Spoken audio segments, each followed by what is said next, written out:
Doesn't it stay in your system? And okay. We can't hear anything from the computer. Okay. Somebody tell the guy who set the system up. I don't know who messed with this might not stay in this might not stay in my ear, just so you know. Okay. Oh, that right there. Maybe it goes on the other side. Thanks to you guys for It was the wrong side. Sometimes technology is like the love-hate. Oh, yes. You throw your computer and then you want to love it at the same time. But anyway, I want to introduce Susy Clyde. She's awesome. She's one of our top agents here at KW. And I'll have her give her story, her bio. She was a part-time agent, and then you transition into full-time. But tell us, like, why, how, how you got to where you are today. Okay. Her husband is a builder, and do you guys work together a lot? No. Okay. I don't think I would like. Story. I don't want to work with him. Okay. Our marriage would not last. Okay, that's okay. That's all right. But Susy's awesome. Always has this positive, happy attitude, which is like so important, as this is a very stressful profession. And she's just always smiling, happy. Had a team, is now going solo, and so she can even share a little bit about, kind of that journey and why you decided to go back to solo. And yeah, but I'll let her introduce herself, her bio. Just welcome you guys to Ignite today, and I'll turn the time over to Susy Clyde. Okay, thanks. She's awesome. We're back to hugging. We're back to hugging. Okay, before I talk about myself, I actually want to know who's in the room. So I want to get to know you guys really quick first, and then I'll introduce myself and tell a little bit about myself. So if you guys don't mind, are we okay to let's just go around, tell us your name, and maybe like what industry you come from, because I'm sure you've all been doing something, and then maybe why you made this shift to real estate. And then I'll share why I shifted to real estate. So we'll start over here. Julie? Yes, yeah. I know, I recognize you. I know, you've taught so many classes, and you're one of the only ones I haven't been in a class for. It's weird. I don't know if I've taught a ton.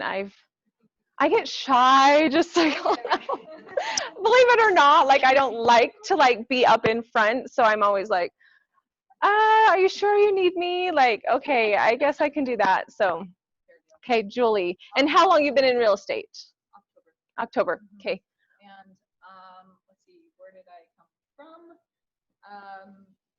I own an Amazon business. Okay, so, awesome.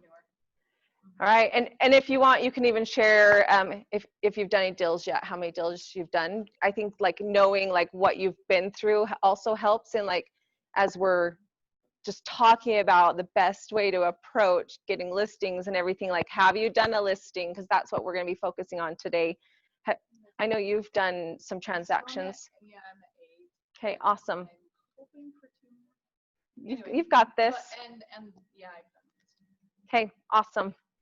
Okay, we'll just kind of wind back up. Hi, I'm Abby. I was actually in the food industry before. I was at BYU as a waitress, and I met Becca and Brady at Carrabba's. Awesome. So I met with Seasons Real Estate. I started to get my license when COVID hit, so I am just getting my licensing number any day this week. So awesome. Yep, I haven't done any transactions yet, but I got. What a great time though to do it, because the food industry kind of shut down, so it's like you had time to do all the classes. Yeah, the day I left, it closed, and everyone's giving me so much crap, like, why are you leaving? I was like, on to better things, and then it closed down. You had the time. Yeah. Okay, awesome. Al Valentin, and I used to actually hold the license and work with Exit Realty 2004 to about 2008. Okay. I went into the trucking industry in North Dakota, oil fields, and I did that for about 7 years. And sold that company and came back and wanted to get back into real estate. Moved to New York, obtained my license with Keller Williams in Manhattan. Didn't feel New York anymore. That's where I'm originally from. Came back here to do the whole thing all over again, to let my Utah license go. So I just recently got my license a few months ago and getting ready to start all over again. Awesome. So you're a new agent, but not really a new agent. Not really. You've done this before. A lot of new things that have surprised me. Yeah. So I'm trying to adapt to it. But it's all good. Awesome. All right. Welcome to class today. My name is Melissa. I got my license late February, and I'm actually working Very exciting. Very good. My name's Tyler. I've been in sales like my whole life, but more recently I do short-term rentals. Okay. COVID hit, I decided to work on my license. And I just need to register to take the test. So All right, good. And do you have a date for? yeah, I have to register today. Okay, all right, you've got this. My name is Ariane. I got my license first week of February and COVID hit, which was awesome. I've got a few prospective buyers. We're waiting for them to be able to qualify and lost a listing yesterday. That was going to be my first, so that's why I'm here. What happened with it? The other agent told them they could get like 35,000 higher than what me and like Becca Summers told me the numbers. We said 450, they said 485. So. Ouch. Well, here's the deal. So. Sometimes that's a bait and switch, like, oh yeah, I can get you that much, but in the reality, they really probably are not going to, but they'll have won the listing. Yeah.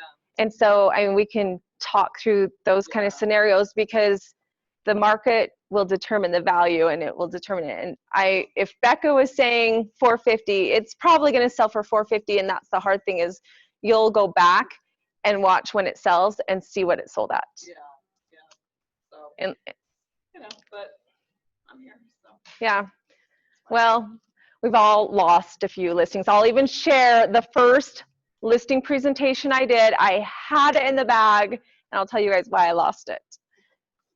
Hello, I'm Robert. I'm originally from Texas. I've been here in September. I did real estate down there for a couple of years. I'm still licensed down there, and came up here. Had a job opportunity part-time, so I decided to move and get a change of scenery. Licensed here and starting out here. Utah's a great place to be. Our market is awesome. It is. The average price is definitely higher. The average price with Silicon Slopes and all the people that are moving into the state, it's wild. I am always talking to people from California and Washington, and it just seems like our market is going to hold strong, and that's good. We're like not like other parts of the country. Like some parts have been hit hard, especially with COVID, but Utah just has bounced right back.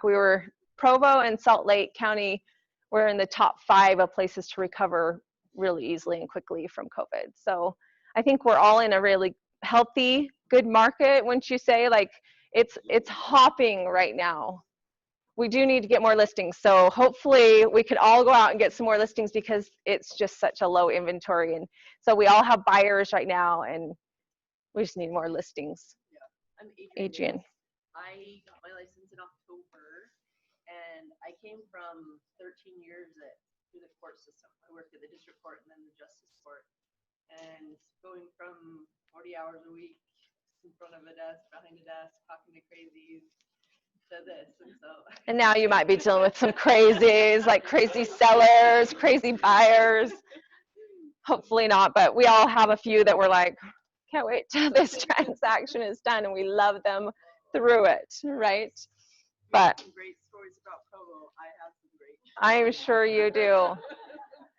Okay, well, awesome. I'm Susy Clyde. I've done a number of things in my lifetime of my career. I was a Mary Kay sales director for 9 years, and I learned some awesome life lessons in that. I graduated from BYU in social work, and I do feel like in real estate, I'm doing social work, just in like helping people and keeping their emotions, like, let's try to keep everybody level, right? But I did Mary Kay for 9 years. I earned 3 cars, and my kids were young. It was awesome. I think I'm an entrepreneur at heart, so I loved doing that. I loved helping women like be successful. And then I went through a really heartbreaking divorce, and I realized I need to work for corporate. I need somewhere that I can just show up and get paid and I can leave, right? And I need benefits. And so I worked as a client developer for several training and development companies. The East Coast was my region, and I just naturally like to talk to people and to connect. And so if you like connecting with people, you're in the right place, because there's like real estate is so rewarding, right? you get to help somebody, but you also are connecting people even after the transaction. A realtor, like your people are going to come to you like, hey, do you know a good carpet cleaner? Hey, do you know a good electrician? Like we become this like little network resource, and the more that they can see you as someone to reach out to, they'll keep coming back to you and over and over again. So make your connections out in the community. Like you need your tribe, you need your electrician, you need your lender. Like you've got to find your title, you need your team, but keep expanding that. Like your favorite place to go get flooring, carpet, lighting, like all of that. So anyway, I worked for this company that was based in Carlsbad, but I worked here, and it was an awesome job. They treated me really good. I got paid really well. I was a client developer, but I would cry every single summer when my kids would get out of school, because I knew that I was working every day, that they owned 40 hours, and those 40 hours had to look a certain way, right? 8 to 5.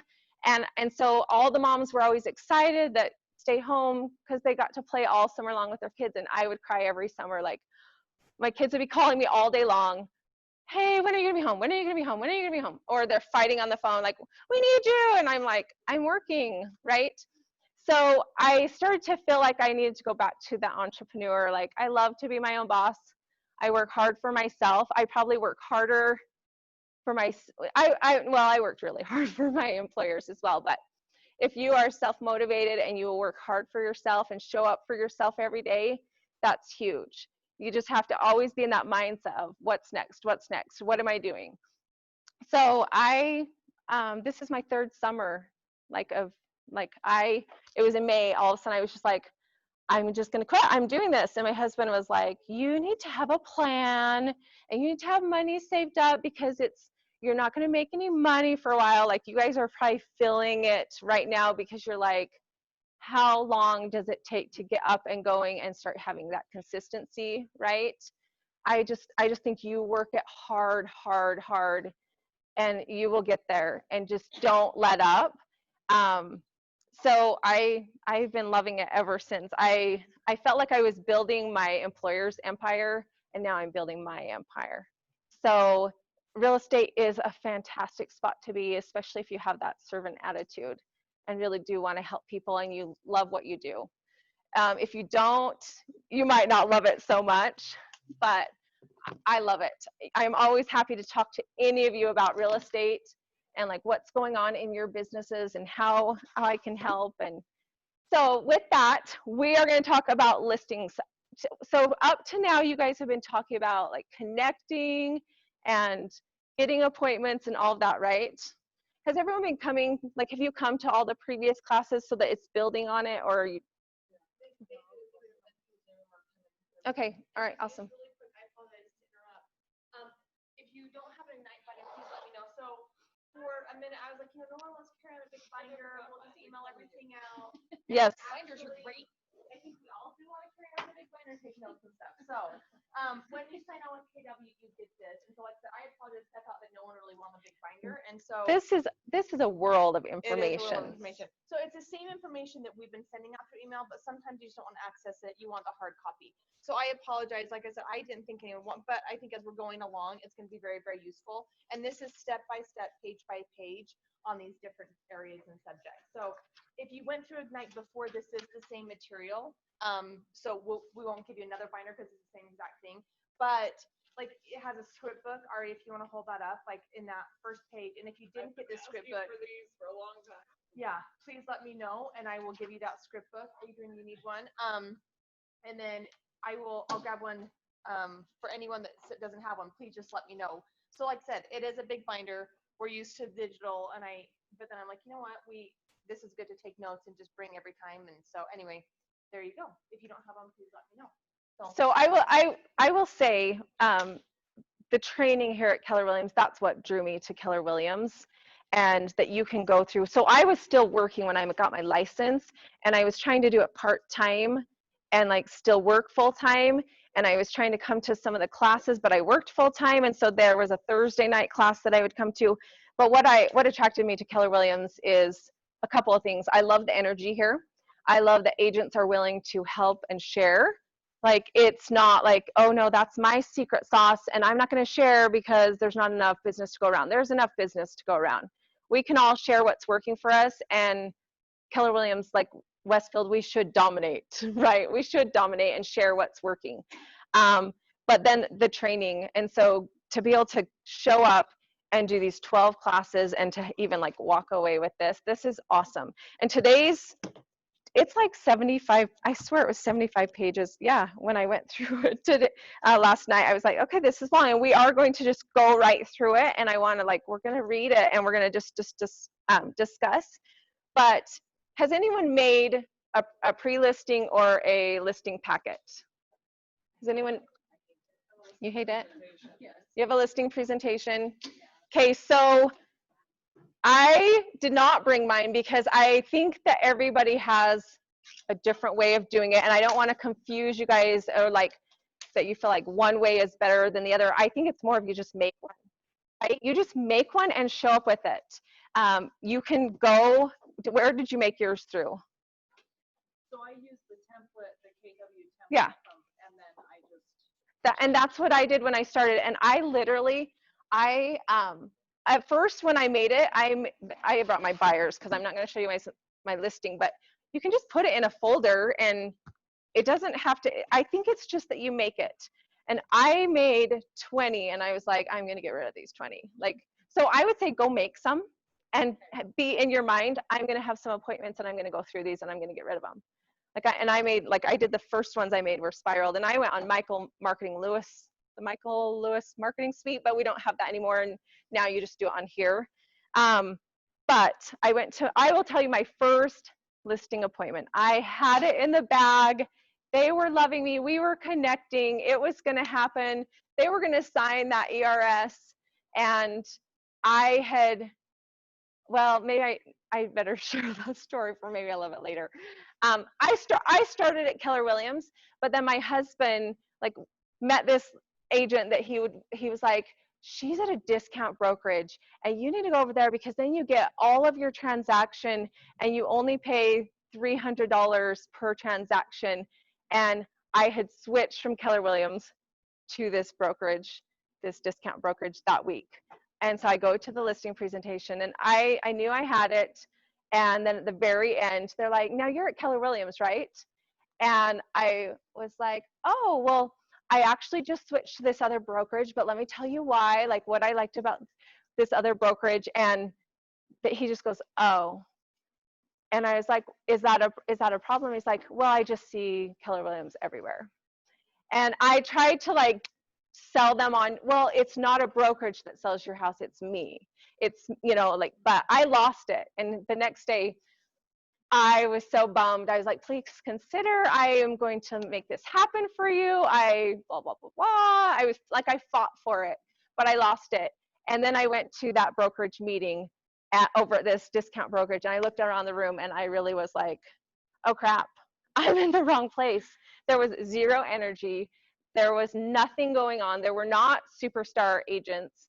And that was a very expensive, it would have been a $600,000 listing. And I feel like I lost it because I had jumped. I think it speaks volumes where you are, right? I think that when you're at a good brokerage, it does still speak volumes to you. So anyway, with that said, let's go ahead and just get into it. So who's gone and done a listing presentation? Okay, and that was yesterday the first one? Painfully. Painfully, and then Julie, you have, because how many of the 8 transactions have been listings? 1, and I've done 2 listing presentations, and I signed both of them, but then there was this whole big old thing that happened with the second one, so I lost that listing. So I've done 2 proper presentations. Perfect. They've been really great because it shows me the holes in my listing Yeah. presentation that I need to fix. Yeah, go make 10 listing packets and you need to go do 10 listing presentations, okay? And I wore this shirt today. It's YOLO.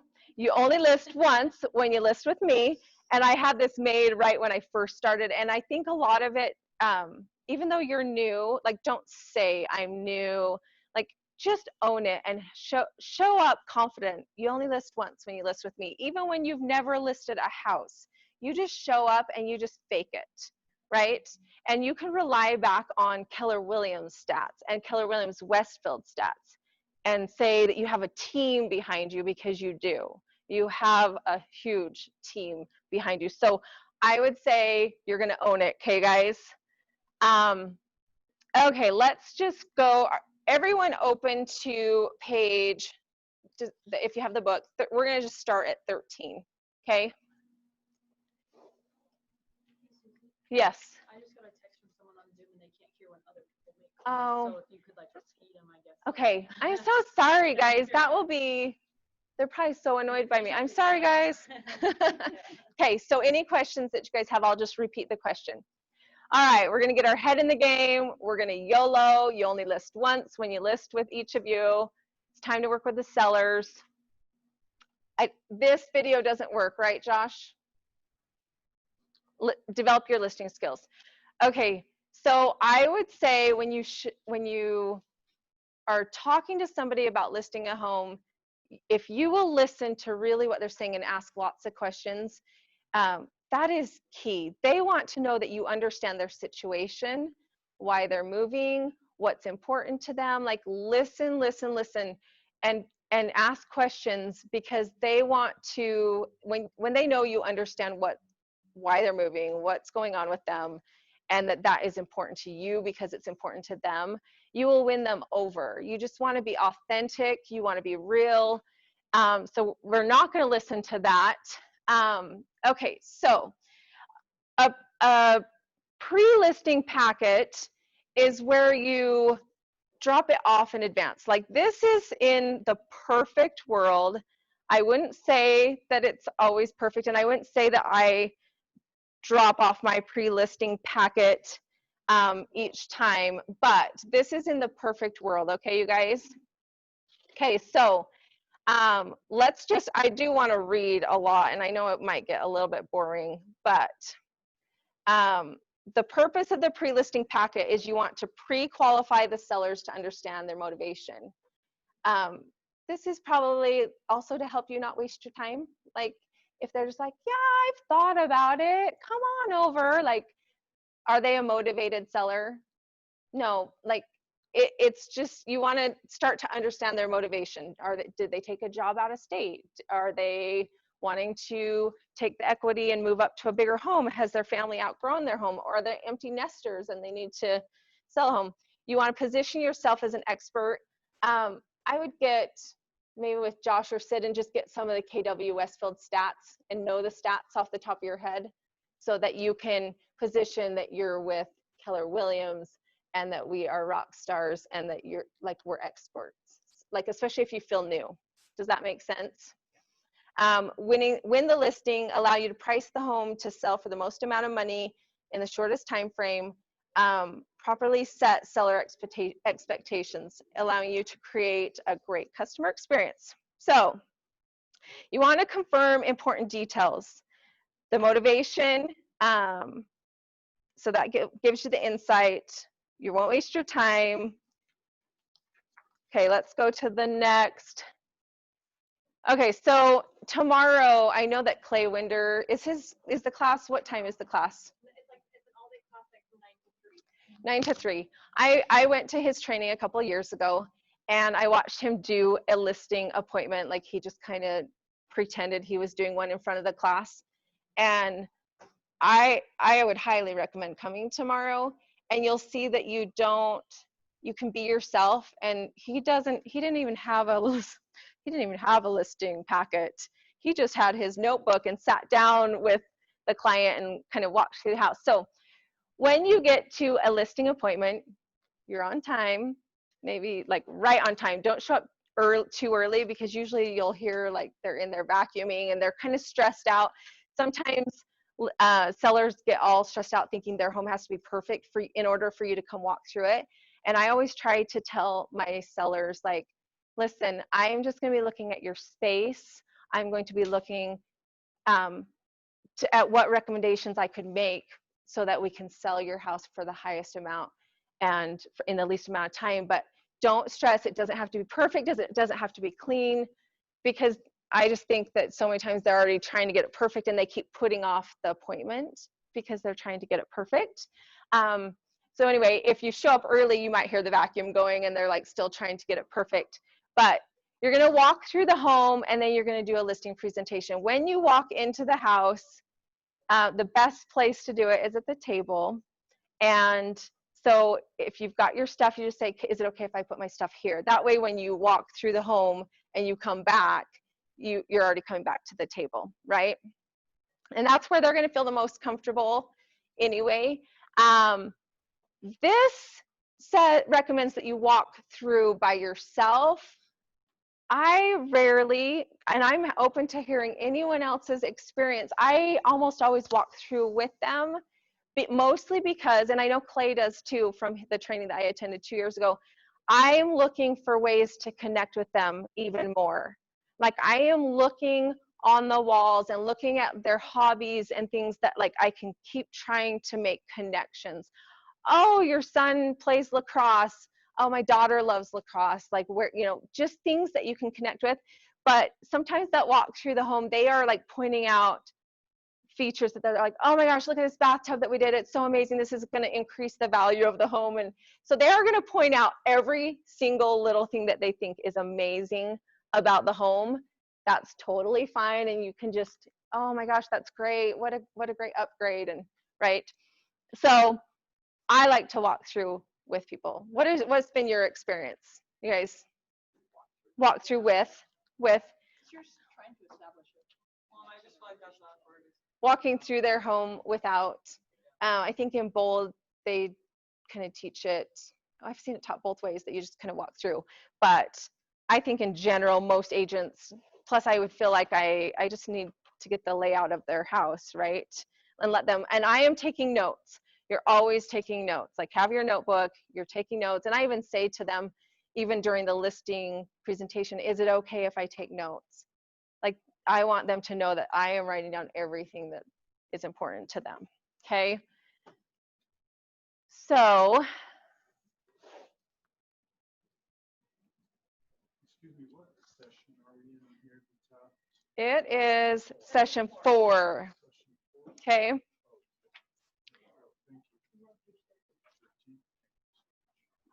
Okay, we're not going to break into groups right now on this. Page 14, let's just, I feel like this is like, I'm looking up here and it's different from here. Are you guys feeling like that? So I'm feeling a little bit like, okay, where am I? Okay, so page 14, let's just kind of flip through and I'll keep moving this along, and if it coincides with where we're at. Okay, so page 14, this is considered if you were doing a pre-listing call, okay? So where are you moving? All the questions, just it will help you to take notes on the phone as you're talking to them and ask all the questions and gather as much information in advance as you can, okay? Right at the end there, it says, just so you know, our meeting will take between, I would say 45 minutes and an hour. You go past an hour and you're gonna like start like losing them fast, okay? So I really would not go over that. I think these questions are fantastic. What would happen if your home did not sell? No, would that be helpful to know in advance? Like, if it's not an option, you know, how much do you want to list your home for? I actually, before I give them a value, I always ask, what do you think your home is worth? I'll pull up comps that will, you know, either support that or show you like what the market, what it'll probably go for. But knowing their number, I like to know their number, because then when I go look at comps, I can see like, no, there's absolutely no way, or yeah, they can get that. Actually, maybe I can even get some more than that. How much do you owe on the, what? I should. Okay. Can they hear me?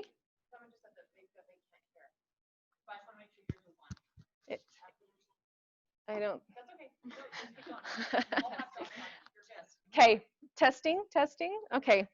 That's the hard thing about Zoom right now. Like if we're not on just like a Zoom face to face, whoever can't hear, I will do a little one-on-one with them. How much do you owe on the property?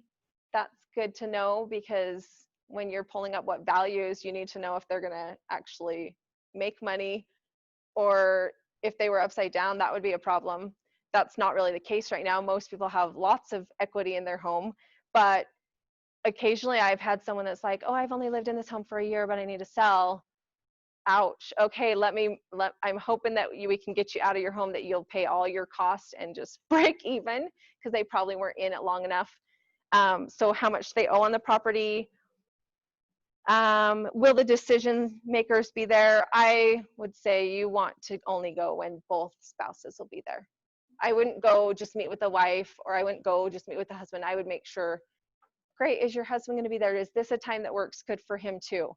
Like, these are all no-brainer things. I know that you guys like. But sometimes, I mean, it's not like no, but like sometimes, like, well, they can't come or they can't meet, and then they're not on the same page, and they're relaying information, they might relay it the wrong way, so it makes sense. Oh yeah. But, you know, that makes sense. You'll be wasting your time, because then let's say I went and met with the wife, and she's all sold on me, and she's sold on like getting it, like she's ready to do this, but then she has to relay all that information to her husband.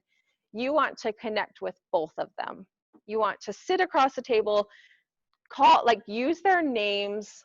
Like if it's not someone that you already know familiar, but like everyone likes to hear their name. If it's someone new that you've barely met, like use their names, get to feel like it's personal and that you know them. So really, they can't hear me talking at all. Sid? You know, it's just one person so far, so. Okay. So Okay. so go ahead. Okay. All right. So let's go past page 15, because this is still that pre-listing packet. Switch to the next page, and we'll just go page by page.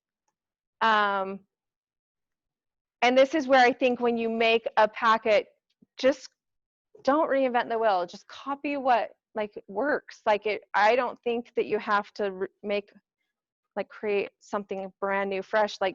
Just take one that you like and copy it. These are all in command. Yep. So That's different than something to go along with the presentation. So the pre-listing packet, you either drop it off in advance and say, hey, before our meeting, here's a pre-listing packet. If you have a chance to look through it, that'd be great before our meeting. Or you can email it. I've seen it done that way as well. So the first one is, it's all about you. And the page is just to talk to them about what you are going to do. Why don't we, what time are we at? We're at 10:15 right now. Okay, we're gonna skip through the pre-listing, okay? Because I want you guys to just go copy it and use it. And then let me know next time you see me, let me know how it went, delivering it in advance, having them go through it if that was helpful. But I would say read through it, okay? So the first, practice with the, Just like will you give the script to us, like if you're going to meet with, you know. when I get there? Yeah. Yeah, I'm not good at role play. It really is kind of, I show up. Yes, it's more, I'm all about the natural and just being kind of normal with them. I show up and I put my stuff at the table, and then I say, well, let's go ahead and walk through the house. Give me a tour. I'm going to take notes. And what I have in my listing packet is I have my CMA that I have ran. But I already know kind of their number in advance, or before I pull out and start going through values, the number that they think that the property should sell at. I've asked them, what do you think that it's worth? Yeah. What do you think it will sell for? Let me look at comps, and I'll bring some comps so that I can support what you're thinking it will go for, or show you what I think it will go for. That way I already kind of know that number. But so I have a CMA, and I just use a folder. I have a CMA, I have my ERS, because you want that ERS signed that night. Like, if you can leave with that signed, you're hopefully you're not going to lose it. Like, you're going to get it. So, and then I just have some of like the process and what to expect and what we're going to do. How long do you typically put yours to be expired on the ERS?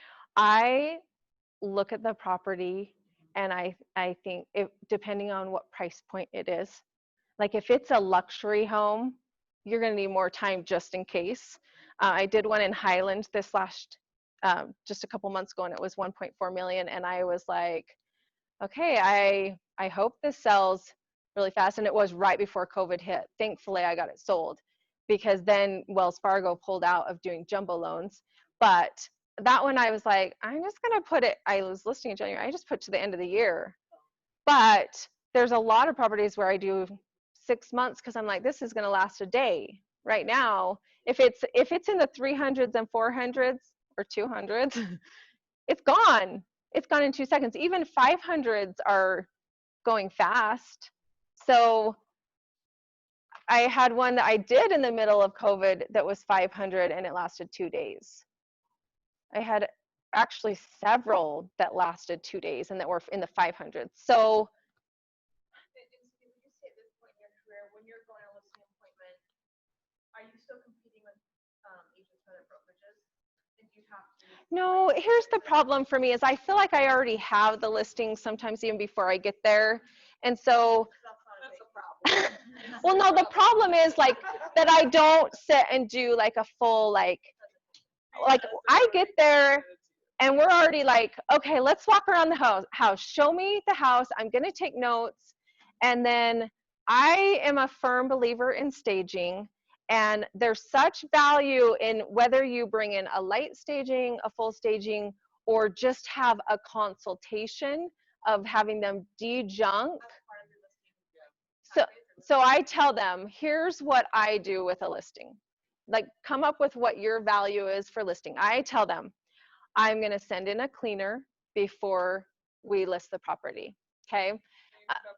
I do. My goal is to make it as easy on them as possible, and also have the house in a way that it's clean, smells fresh, and it will sell at the highest amount for the shortest amount of time. And I feel like staging does it. And so I don't think you have to stage every property. I stage a lot of them, but when I say staging, I do a light staging. You do that yourself? I do. And you guys need to go to, actually, we were talking, I'm gonna pull up your Facebook page. Okay. Because you guys need to see some of Susy's staging, because it's like night and day difference. And it really isn't, like you said, it's not hauling in couches. I mean, sometimes you've done, It's greenery, pillows, opening up windows. throws, There was one I just saw you did opening the other day, blinds. and there was some that had curtains, and you took all the curtains off. Yeah, let there be light. Like it was Yeah. awesome. So I'm gonna try and pull Well, up. so here's what I was going to tell you. Like, know your value, know what you want to offer in your listing, and you will, when you take such good care of a seller, you will get more sellers. And like, find your niche. Like, what is your niche? I see like Taylor Frampton, like I saw his post of that he's Flipper Frampton. And so he likes to do flips. I love doing the before and afters for staging and showing what a difference and how their houses are going to sell for more. Barb Taylor, she was on my team, and I do a lot of my staging with her. And she has been staging my properties with me and even for me ever since I started. And she will do a 1-hour consultation. So one thing you can offer, if you don't want to do full on staging, this will make the difference. Have her go in for 1 hour with your seller. So you tell them, these are the things that I'm going to do to help like get the house ready. Like I'm going to send in a cleaner. I've got an interior designer that's going to come in and give you a 1-hour consultation. She's going to help you know what to like put away, declutter. She's going to tag things that she wants you to just put out in the garage or in like down in storage, because we want the house to look open. We want it to look big, like we open blinds. I recommend to all my sellers, get your windows washed, get your carpets cleaned. Those are 2 things that like They make a big difference. And they're not that expensive to get your windows. Like, it's amazing how people never wash their windows, ever. And then, like, as soon as they wash them, and you can just see out the windows. Here's one right now, Susie's. Like, Click on the picture so it opens it. So it just, so like, look how dark that was. A lot of dark furniture. Which was the style. And the thing is, right now, I will say, may go, there's lots of others. Right now, like a lot of your listings that you're gonna be walking through are gonna have those dark colors, like the tan walls and stuff. If they have time, sometimes it's worth painting. Especially if the walls are all dinged up, I recommend a painter and having it painted, because that will freshen up. This one was like, Isn't this your house? this is my house. It's the same room. Okay, so look at this. But I had the tan walls, and then I painted and then opened it up, like just with like walk-in instead of the sectional. Yeah, I mean, you can see like the mirrors are still the same. And but what a great value to like to give to your clients of something that you can do that really probably doesn't cost a lot of money, but just opening up their windows, you know. I had one seller that we listed in December a year ago, and her house was so cluttered and she had anxiety. And okay, this was just, Hello, like look at this. all that what was done on this one is paint that, see paint, and then just And so right, do you frettening it up. Do you hire it out? Do you pay for it? Do you have them do it? Like, how do you? When I first started, I had Barb Taylor. She would stage my homes. Do you pay her before, or can she wait till closing? I pay her, I don't know how she prefers. Like, she usually waits till we pull it all out. But she can go and do a 1-hour consultation for $100. She said that I could give out her name and number to you guys today. And what the value is in that is, you tell your seller, I've got interior designer, she's going to come in and help position things. Sometimes all she does is like helps them declutter. She tags everything she wants removed. She repositions a few things, and it's shocking how even simple things like that, if you don't want to pay for more staging. But over time, I have collected a storage unit full, but I don't think you have to have full, like this is the same bed. This is the same bed, but we just took off that frame. And then because there wasn't a headboard, we just added those. I think you've gone from log cabin to like modern, and like by taking out the headboard. Oh yeah. And there's some listings where you'll see them like on the MLS, and you can tell like nothing has been done. I know. Like, and I skip over those, and because They're it's so ugly. and it's like it's not clean. I know. But you guys look at it. I love, and this is like so like paint colors the same. If I could pull up just like on the MLS, like listing after listing after listing that I've done, and you look through pictures, you'll start to see. I love this one. Yeah. All we did was we moved this couch, because this was a landing that was awesome. We put a chair and just a greenery. You want lots of greenery, you want lots of pillows, and you want some wall art. That is like, you want people to take down all their family pictures. So you just like have like the greenery that you put in these houses? I like, and I know there are quite a bit of agents that are like that. Like Jane Gray is like that, and Home Goods. You guys, I have my trailer.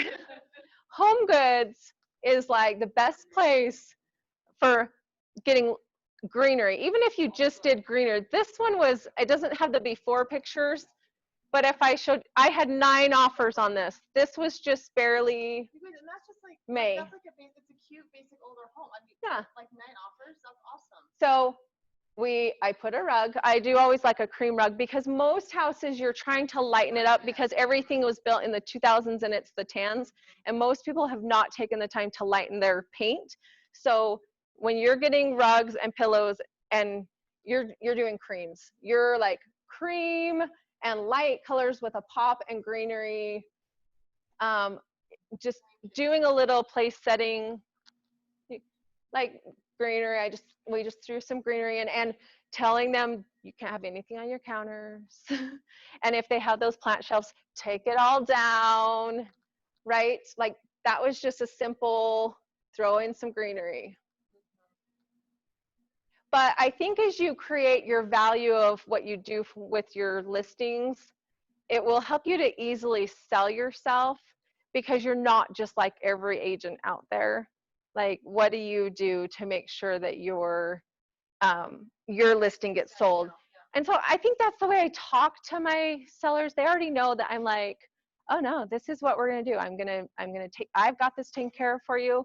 And then if like open houses, knocking doors with open house flyers, I've been busy recently, but I always am out like knocking the doors with the flyers, because why are you knocking doors for your listing? Is it really for your seller?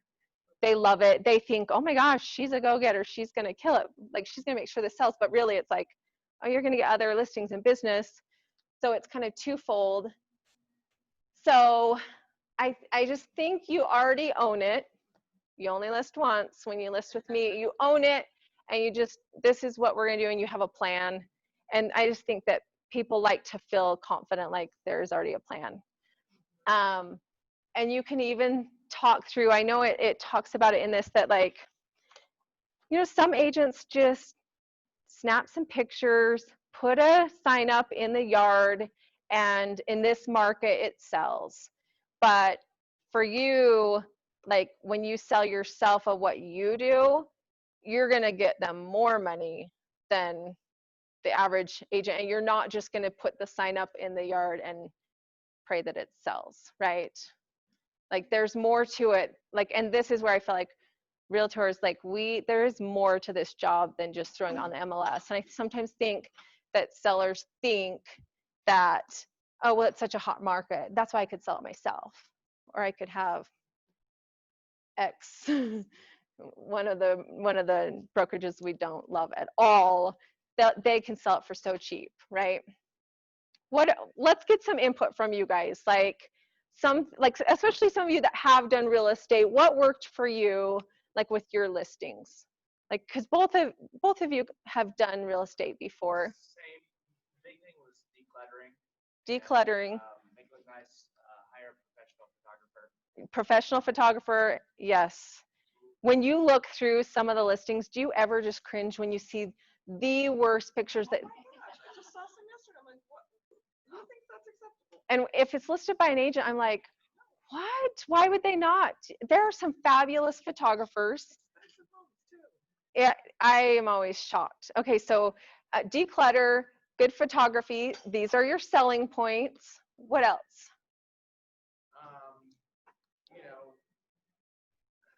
Say that, explain all the different avenues that it's going to be marketed. Mm-hmm. Explain the avenues that's going to be marketed. Oh, no. Yeah. I have a question regarding that. Is there a list somewhere, maybe they'll tell us tomorrow, a list of actually where the marketing, like what all websites, because that guy in that listing was analytical, and he's like, is there like keywords on Google to optimize so my house comes up? And I'm like, oh my. So in the packet that I had created before, it had said if you put it on the MLS, it does get kicked out to hundreds of sites. Is there a way for those that are really detailed to give them a little more info on that? I'm sure there is. Maybe Clyde. Nobody knows. Maybe Clyde. Oh. Because I had messaged him. Maybe he'll tell us. All right, Clay's gonna. I want that list too, because I'm an analytical. I am not, but some other people are. It will, but the reality is. Is there like a search engine or a way to maximize the views for their home? Yeah, but I don't know if that's for individual homes. No, it's not. It's not. But I You do know what to wanna be say able to have because I was like, response I don't to know them of what like you're talking about. exactly where the listing's going, where it's gonna be shown. Yeah, because it goes out to all like hundreds, Zillow, Realtor.com, like all of those, Redfin, and it gets booted out to hundreds. And that's what I read last night, that it said hundreds. But take it another step. Like, you're not the average agent. What else are you going to do? I tell them like, yeah, there are like buyers come from all over. A buyer might find it on a website, but we don't know where our buyers are coming from. So I'm going to turn over every stone to make sure I have put this out there in every spot. So Facebook, yard sale pages, like all your city yard sale pages, I am on 30 pages. And when I do a listing, I post, and it's so easy, you guys. Well, yeah, you create your little post, and then when you're on all those pages, click, click, click, click, click, click, click, boom, it's out there on, like, so you tell them, I'm going to have you on like 20 plus yard sale pages on Facebook. I will put you on KSL. I am going to knock doors with flyers. I'm going to do an open house. I mean, open houses have been a little bit tricky recently, but I think that is like we've kind of passed. We're past that. You can do open houses again. And I will tell you, when you blast your listing out on the Facebook yard sale pages, it's awesome because you're actually getting unrepresented buyers. That's where I found a lot of unrepresented buyers. Sometimes you get kicked off, but I'm like, I've tried. Yeah, but if you look on most of the yard sale pages, you'll see lots of house listings, right? So. Right, and I think Ari, to your point, so if there's, someone who's more analytical, they want numbers. So we might all be getting it, like, it's not going anywhere special with SEO, but if we can just get them specific numbers, like, it's going to be going to these 10 sites, this is what it is, and we can have Clyde talk about that more tomorrow and stuff too, but. I wonder if Josh could find out for us, because he is analytical. And Dean might know as well, but I think just give them specific, it's going to be going to these 10 sites. So we're still talking, for anyone that's online, we're still talking about how to get the list of all the sites of when you list it on the MLS, where all it goes out to. Okay, getting ready, like the sales price, this is huge. If you list it too high, that is the worst place to be. And there is something magical about when you price the home right, it's magic. And the market speaks. And you will know when you list a home, you'll know pretty quick, like if you've priced it wrong. If you do not have showings, you'll start to get a real feel for the market. If you do not have showings, especially where the most bang is those first days on market, right? You know this. And so if you do not have a lot of showings, especially that first week, you've priced it way too high. Like there's something going on. So it talks about there's some things that can be changed when with selling a house. There's condition, there's price, there's location, and like size and all that. The only two things that you can change are price and condition. So if the condition's not the most desirable, what can you do about that? Or if they're not willing to make it look nicer and like clean it up. I mean, you'd be surprised. Some homes that I've found for my buyers, I'm like, this is gross. Like, have some pride, like clean the house, like, but you can't always fix that. And You had sellers that weren't willing to clean up. I've had some gross listings, and that's where I just had to decide what I was willing to do. I'm like, I feel like it'll make us look bad. I sent in a cleaner more times than but I was like, oh, I'm selling this house. This, number one, they're moving. Like they want out of Utah. They're moving to Idaho. They're moving, but it was so like pets and gross. I'd be very cautious if you're putting staging in, if they have pets and little kids. Be careful what you put. I'd probably just declutter it, put plants, get it cleaned the one time and hit it hard and hope you get under contract that first week. But I had one that lasted for longer than it was on the market a while. It was a really hard sell because it had a really small kitchen, but it was a really big house and the price point that it was. And so I knew like everyone that came through had a problem with the kitchen. But it was also dirty and gross all the time. Like I showed up early to my open houses. I think I did 5 open houses. Like I tell my sellers, I'm going to do as many open houses as it takes. Like we'll keep doing open houses and get it sold. I just want them to feel that they are in good hands and I am going to do whatever it takes because I am. Like, this house is going to be sold. You want to sell your house? I'm going to sell it. That's the mindset you talk with your sellers. But I sent in the cleaner many times, and before I would like do an open house, I knew I had to get over there and like sweep and vacuum and clean. And Did you end up selling it for your asking price, or did you? it was less. And it was them thinking it was worth more. And this is the painful spot, is if it's not worth that, and then you have the conversation up front of, we can start out at that price. I hate to do it, and I don't say that. I say, we can start at that price, but we will know really quickly if we're priced too high. The market will speak to us. And that way you've already put it in their head, like, we can start, but we'll know right away. And so that way I can go back to them after a week and say, yeah, like, we're priced too high. Like, we're going to have to drop the price, right? I'm sure you probably had conversations with that, but the worst place to be is priced too high, because it sits and sits and you lose your days on market, and then you have to do price drops. And yeah. Oh, no, it's, what I typically did, if somebody was, that had a price way over, I would ask them, I would show them what the other homes have sold similar, and I'll say, what separates your home? Like, why, are you wanting to go above what separates your home from the other ones? Which is awesome. So he's saying that he asks the seller, here's some other homes that are equivalent to yours, but you're thinking it's priced higher. What separates yours? Right. And then I would, I'd give them a couple of different options. I would give them, the price that's in the market range, a little bit higher price, and then under market. And I would say, well, what's your time frame? When do you need to sell this house? Yeah. Because if we price it above, it's more than likely going to sit a little bit longer, and then just kind of get the motivation also. It's all about the motivation, right? Like, sometimes if it's a seller that's not motivated and they're like, well, I just want to see if I can get that price. Right. Eeks. Like, it's okay to walk away from a listing too if you really feel like they're not going to be reasonable and they're way out there. Because I had one that I fired myself from, and I knew exactly what it was going to sell for. I was like, this home will sell for $435. No, it's worth $525. $525. And I was like, okay, we'll start there, but we'll know. And like, then we played the price drop game. But he was so rude and condescending the way he'd talked to me, and I had zero value to him.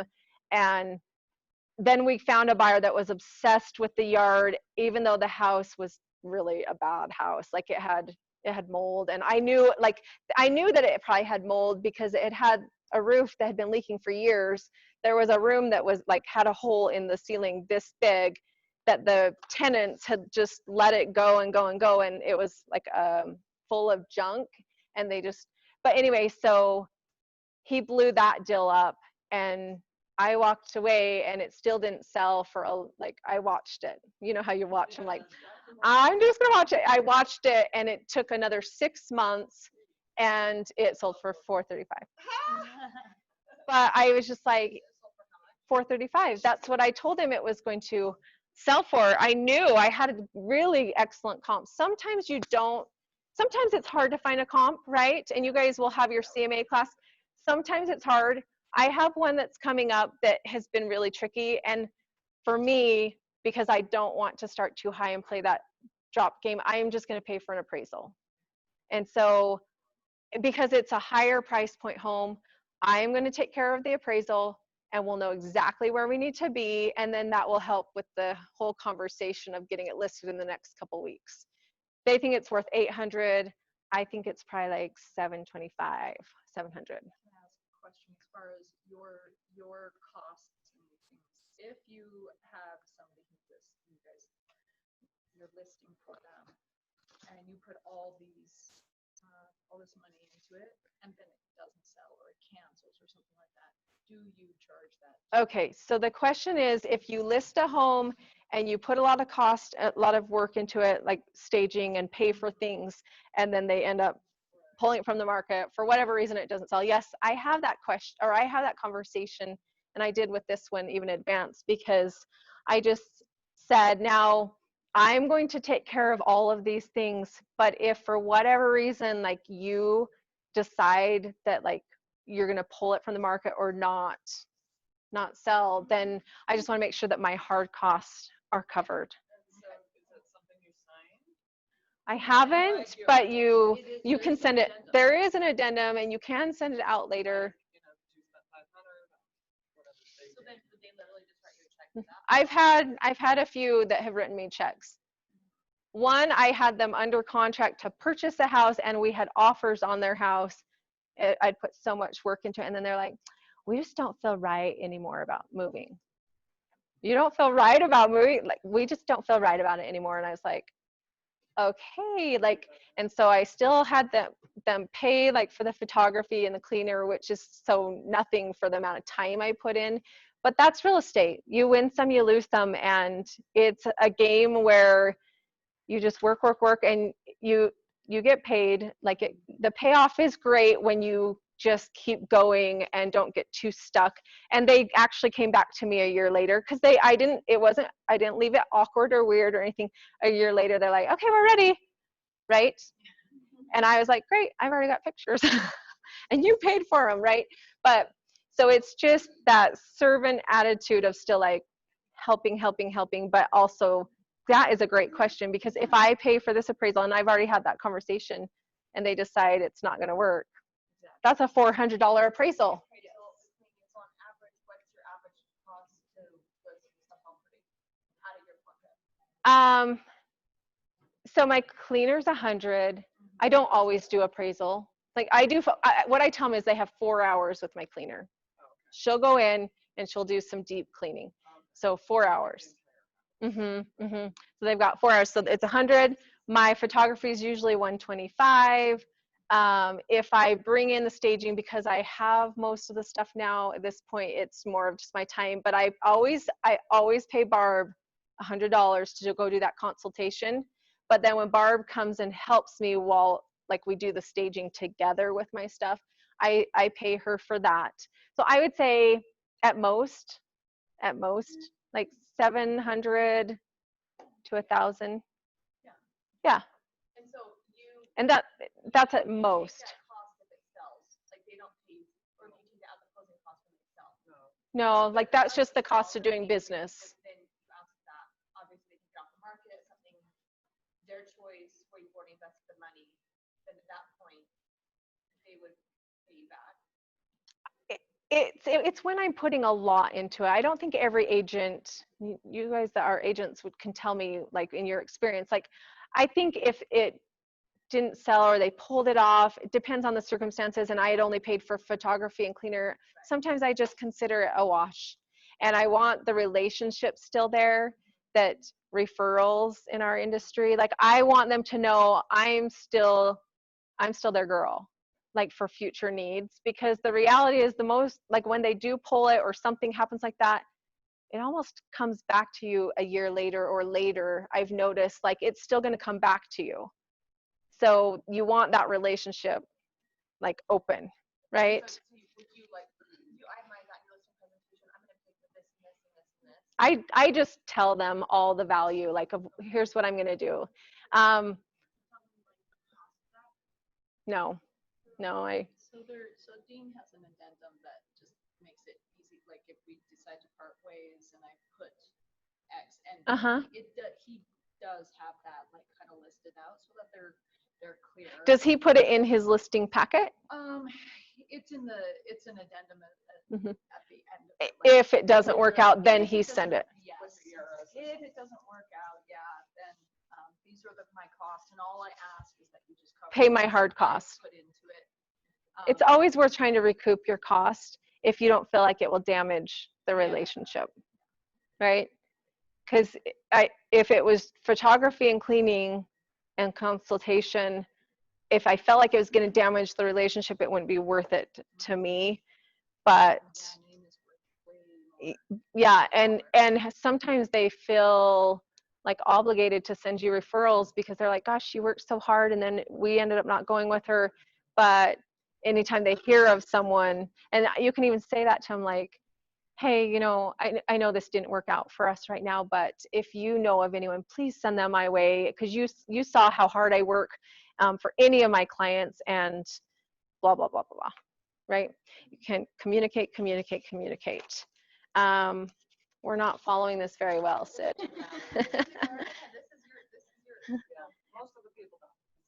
Okay. It actually had really good information through it, and Clay's the one you need to come listen to. He's the master. Like tomorrow, if you can make it, come tomorrow. I listened to his class 2 years ago, and I was like, I felt like it had all the value in the world for me.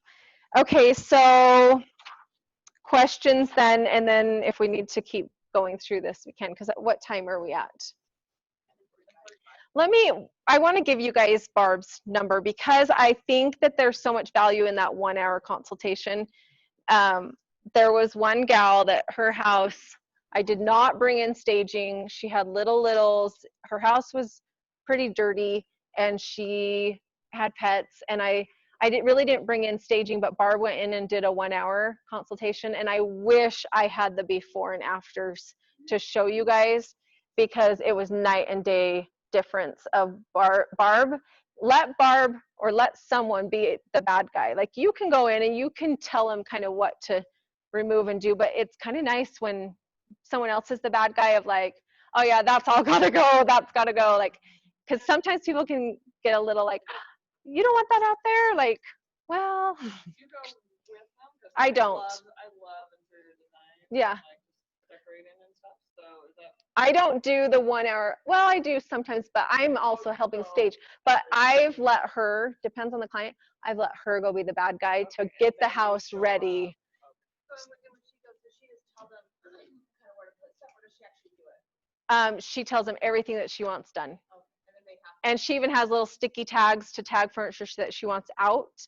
And what I feel like is it let her be the bad guy, and also then that they have to do all the work to then of what she said to do, and then that gives us a blank slate to bring in a little bit of greenery, to bring in, if you're going to do that. But I didn't bring in anything on that one, and it was like night and day. So it's Barb Taylor.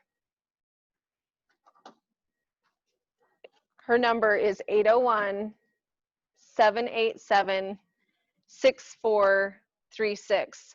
And I think I saw the value right from the very get-go for me, for my listings, that like I'm going to make sure that my listings represent my name, and that they're all like I see your sign. amazing. See, Does your sign say Susie Sells? Susie Sells Homes is my Instagram. I Oh, feel like I see your face up oh, that's the key. Here's the thing, guys. I recognize you. even if it's not, you're feeling like it. That's right. Well, okay, let me just really quick talk like social media, and like, you want your SOI like to see that you are doing real estate. I feel like like just marketing through Instagram by post gives me all the bang that I need. And whether they see me everywhere or like closings, you want them to feel like, gosh, she just sold another one. She sold another one. And so when you're first new and you're trying to get things going on, and you feel like, well, how am I going to have things going on? I think you just reach out and you do open houses. You ask agents in the office, does anyone have an open house that I can do? And then you post. It's Saturday, so of course it's open house day, and your SOI will automatically assume that that's your listing.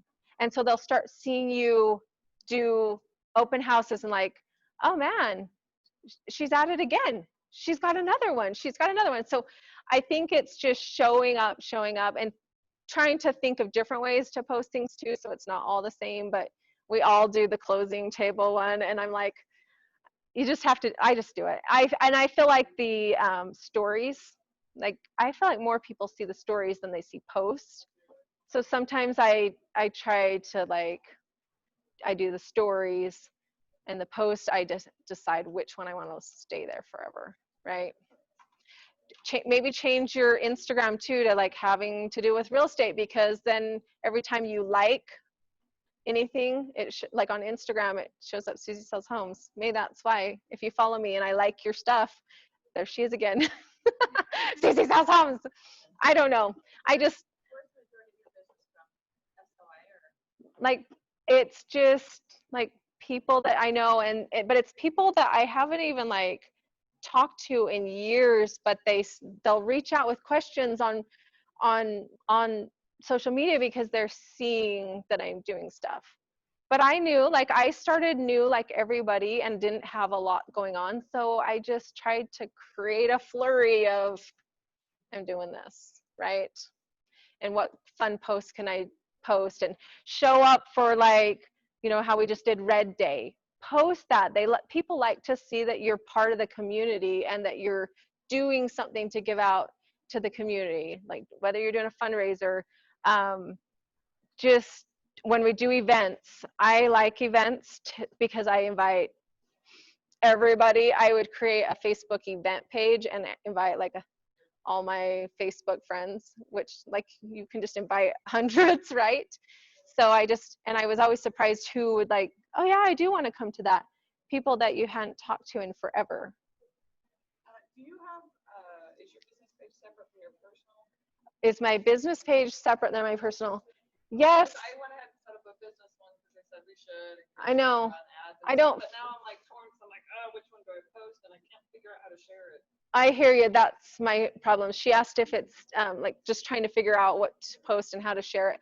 I struggle with that. I do, because I do have my business page, but it's always I'll post on there, but I hardly get any likes or anything on it. But because because real estate is one of those businesses where you are like friends with your clients and you're like, it's personal and you get to know. I feel like I'm more bang on my personal pages, but I still am doing my business pages. If I was to redo it, I really wouldn't even do my Instagram business page, but I would keep my Facebook one because that's how we can run ads through command. So if you're going to have anything business page, definitely on Facebook. But so this is what I had heard at one of the trainings this last year, is you need to post it to your business page and then share it to your personal page. Yeah. Okay, what else? So like the top three things you're trying to, especially like with new agents, for competing for the business against, obviously, like, because Desiree is experiencing against other agents with other brokerages. So what would you say the three things that would be that you would stand out? The staging, is it the staging? Is it the additional services you're going to offer? Is it the photography? Like, what are the three things that you can do or we can do to stand out? The three things that we can do to stand out. Yeah, on that listing presentation. On the listing presentation. I really feel like it's you listening and showing you care and that you understand them and connecting, that they feel a sense of they can trust you. And so you have to, if you don't feel like you have that skill set, or ask some of your close family and friends, like, do they feel like they trust you? Like, you know what I mean? Like, it's being real. Like, don't be too salesy. Don't show up and like be all business. Like, there is a broker that is not at Keller Williams that I really like. Aaron with Better Homes and Gardens. He uses comedy. Like, he uses comedy in like a lot of things, and you get people just connecting and laughing. And like, I do feel like the more authentic you are with that person, the better odds you have of getting that. They just have to trust you. This is a huge, selling a home is very, very stressful. So, and then I just convey to them, like, my job is to make this as like take the stress out of this as much as I can for you and sell your home for the highest amount in the shortest amount of time possible. And that's what I'm going to do. And I think when you talk to them, like, I'm going to help take the stress out of this, because has anyone sold a home, like, in here? Raise a hand. Is it so stressful? It's so stressful selling a home. And so if you just think of how you felt trying to sell your home, like, just help them understand, like, you're going to take that stress out. You're real. You're like that. they have to know they can communicate with you. Did that answer your question, Sid? Maybe this is just my experience, but another thing is like I had one agent who I was going to work with, and she didn't show trust in me. And I was like, we can't even have a relationship at the beginning of this. What did she say? Okay, so she just said that the seller. No. So this is on the other side. Oh, the I was agent. selling my You were selling your house, and the agent didn't show trust in you. What did she do to not show trust? So I had communicated with her. I was decluttering and making it look show ready and whatever. And I had communicated with her that time was like I really wanted it fast. I was going to be done by this day. And instead of communicating with me or confirming, she just didn't schedule. Okay, so the agent didn't schedule photography because she didn't believe in you that you would have it decluttered and ready. That's weird. If somebody's going to sell their house and they want to sell it and they say they're going to be ready, I want that photographer over there to seal that deal. Right, and so, but she didn't even communicate with me, hey, you know, I want to check in and make sure everything's ready first and then schedule it or anything. She just didn't communicate. And then I was like, well, what happened? So did you go with somebody else? As you should have. As you should have. That is odd. I know that sometimes it's a big feat of what Barb's asking my client to do. And I convey to them like, listen, you don't have to do everything that she's asking you to do. This is just like if we were going to go for like the most optimal situation and show it the very best. But I also convey to them like, you've been working hard. Dang, you killed it on this. You've been so busy. Sometimes I will, if I know they're just working so hard to get ready, I will say, I'm getting takeout tonight. What do you guys want from Costa Vida? And I will just bring them dinner. And like, keep working. You guys are doing awesome. So proud of you. It's like you're almost like cheering them on.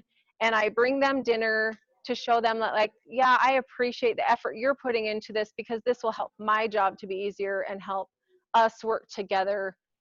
So, and then once we do, like if we are having a bazillion showings and they just cannot even be in their house and they get kicked out every evening, I'll give them a gift card, like dinner's on me. You guys, I know we've got 5 showings tonight.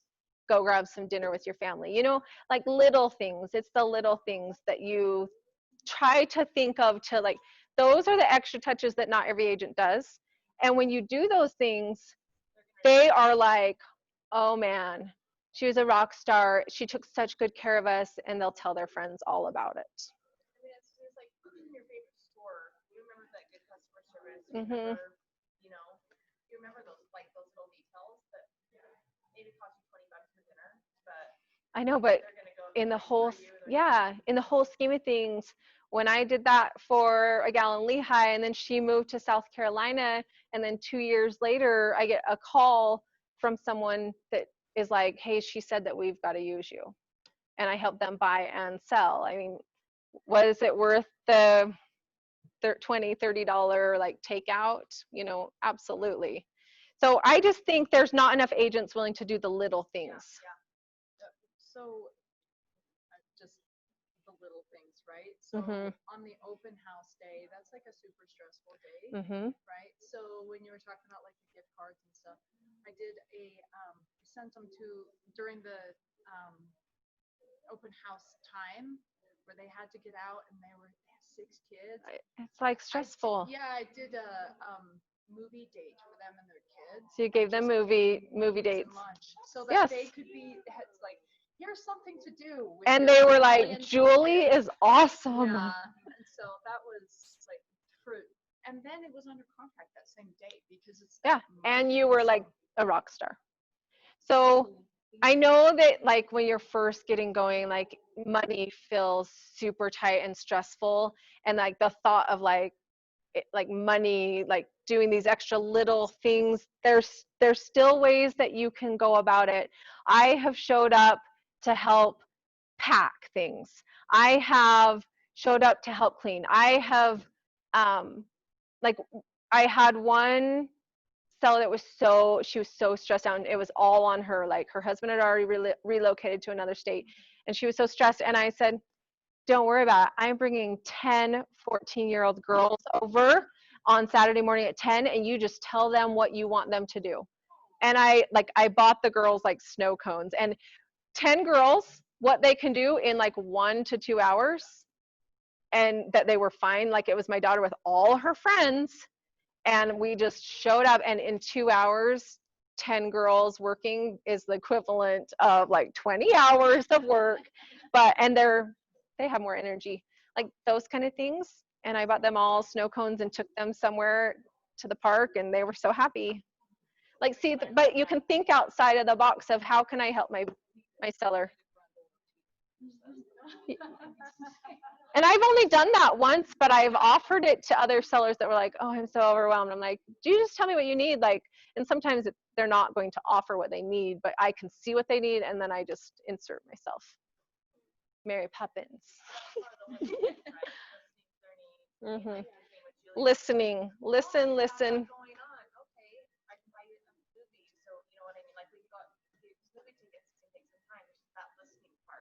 It is. And that's what I think gets you the listing, is listening and conveying back that you understand, and communicating that is huge. Everyone wants to be heard and understood, and when they know that you really understand their reason for moving and what needs to happen and what it's going to take to get out the door. Do sellers have a way to get out of the contract if they didn't have an addendum ahead of time? Because like we just had a friend, and she had a terrible realtor. He wouldn't even do an open house for her, and wouldn't let us do an open house for her. Okay, so can you cancel an ERS? Is that your question? Like can the seller? Absolutely. They could have without like the addendum that says you can get out of it. Well, he did something unethical, so they could have it anyway. Okay, here's the thing, like, and this is what I tell, like, when I sit down with a client, like, especially if they're very weird or hesitant to sign something. Sometimes buyers are a little bit weird about signing a buyer broker before you go see houses. And I just tell them, listen, like, my broker, you can put it off on your broker. My broker needs this signed before I start showing homes and going out with you, so that I really have authorization to represent you. However, if for some reason I am not doing what you need me to do, you can fire me. I've never been fired yet. I tell them, I've never been fired yet, and I know I'm going to take good care of you and do what you need to, I'm going to get it done for you. But just if you're nervous about signing this, just know, like, we can cancel this. And I don't think you ever, here's the thing in our industry, we never want to talk bad about other agents. Let's say we meet somebody and they're like, my agent is not doing anything, he's terrible, he's, you never, like, you have to be careful, like, oh man, we'll cancel it. You would never say, and I had someone approach me recently that she was like, can I cancel this? This is really, really bad. And I felt bad for her situation. But I just advised her, like, listen, give this agent every opportunity to do what you need to have done, like communicate what you need. But at the end of the day, can they cancel? They could cancel an ERS. I wouldn't go around advising people that are hating their agent, because that would not bode well for us. But at the same time, they do need to know their rights. Which is why we're like, well, he's getting you under contract, stick with him. Yes. Like, give him every chance. Yes. And you actually taking that higher road too, of being like, listen, I don't ever want to talk bad about somebody else in my industry. Give him every chance, and just, it's better for you taking that road. But it's painful when you see an agent that's really not taking good care of their clients, and it happens, right? It's your close friends. It's really hard. Yes. Oh yeah, you want to step in and be like, cancel everything, I've got this, I'm swooping in. Okay, questions. We're at 11. It goes till 11:30, so we're still okay. Okay, all right. I'm still good. Let's just take a pause, and I want to hear any ahas, anything that I don't know. I hope you get value out of anything I say, but I love this industry, and I love the opportunity that we have. But let's just go around, and if there's anything that kind of has stood out to you, or even has worked for you that you want to share, because I don't profess to be the expert. I'm sure that there are a bazillion other great ideas out there, and if you've got some, share them with me. So anything that you've heard today that you think, oh, I want to try that. I like the offering staging as a part of. I just want to include that. Or now I will say some agents do charge for the staging depending on how much it is. Like they'll say, I will do this amount, but if you need a full stage, like I don't do it, but I do know that some charge for the staging and put it on the seller's shoulders of like, if you feel like you would want staging brought in, this is how much it is. I just feel like if you charge the full 3%, if it's not more than 500 to 1,000 out of your pocket, that's something right. And really reasonable. And most things can be staged very simply, like you take an empty house and you just add a few things in. I was talking with Adrian right before class started. I had a house that was built in 1955, never updated ever. Maybe we should pull up that. Because I will show you guys. Okay, like here's an entryway. Boom. Just add, and this, I do try to use their furniture most of the time, and this was somewhere else in the house, and I was like, we're dragging it over here. We drag their furniture all around. So this, yeah, we just hang them. We're just like, there's usually holes anyway, and then they took down like their family pictures. See this house? Open, like we took off the little curtains. Don't be afraid to just take off curtains. Don't be afraid to take off curtains and just leave it just the blinds and open the blinds. Do you see how we got rid of just everything that was on the counters and we added some greenery? Yes. I took off the drapes and I added this picture right here. Because we were dealing with like a dark home. Light bulbs, yeah, so we're always white, cream, white. So I would say light bulbs, like having them to all get the white, like when there's lights out, make sure that they wash their windows, clean their carpets if they can, and then make sure all the lights have light bulbs in them, and they're the light bulbs.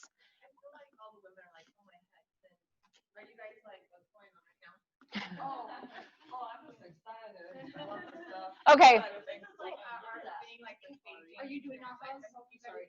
Oh yeah. Oh, we skipped right from ahas. Oh, okay. An aha that I had was, I like that you outsource what you don't have time for or don't want to do.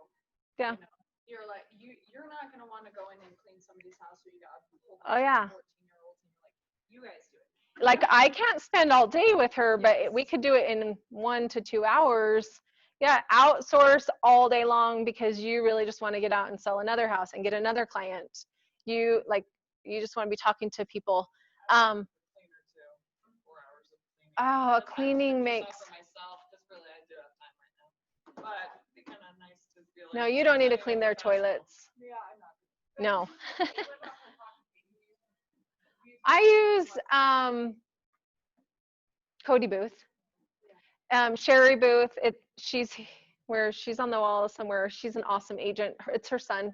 And so because he's grown up in the real estate world, but he's also very moldable because me and Barb were always like, Cody, this is like, we want you to zoom in on different spaces and not just be a big zoomed out room, because sometimes just look, is this the room? Can you see what the room looks like in this picture? It doesn't matter, because on the MLS, when people see that picture, they're like, oh, that's cute. Can they see what the room looks like? No, they can't. This is that home that was built in 1955 and had never been updated, and it had this ugly couch. And we just took that couch and we shoved it into the other room. Oops.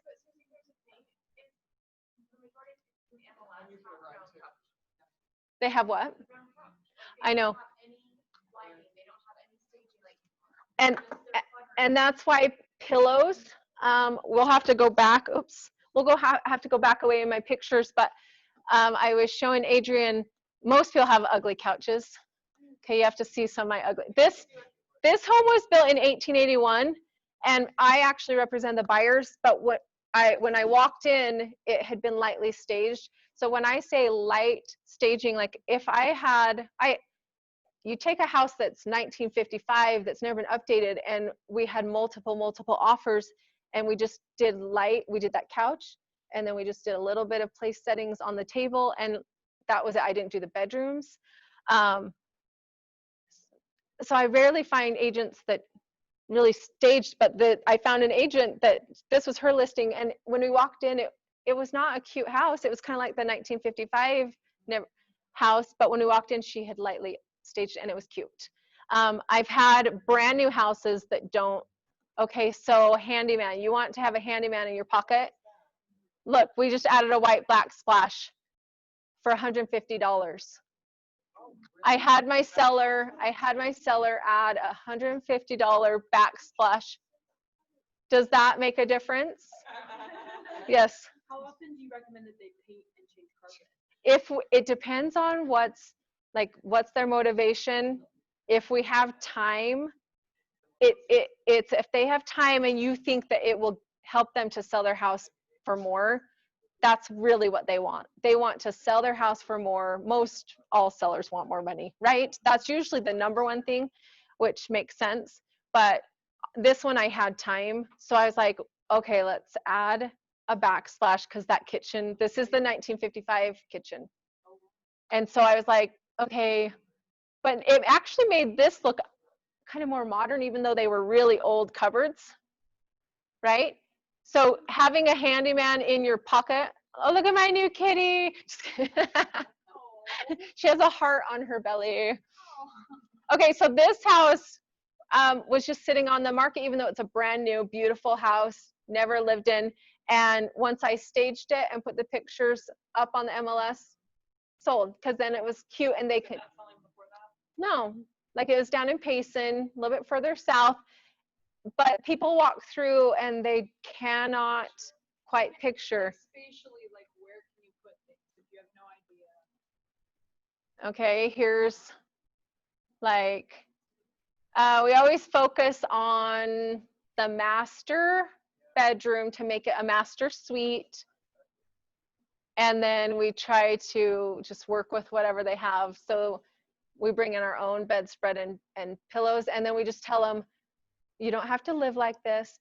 Just put them in a basket at the end of the day. But right before showings, I have them take a picture so they know how to put the pillows back out, right?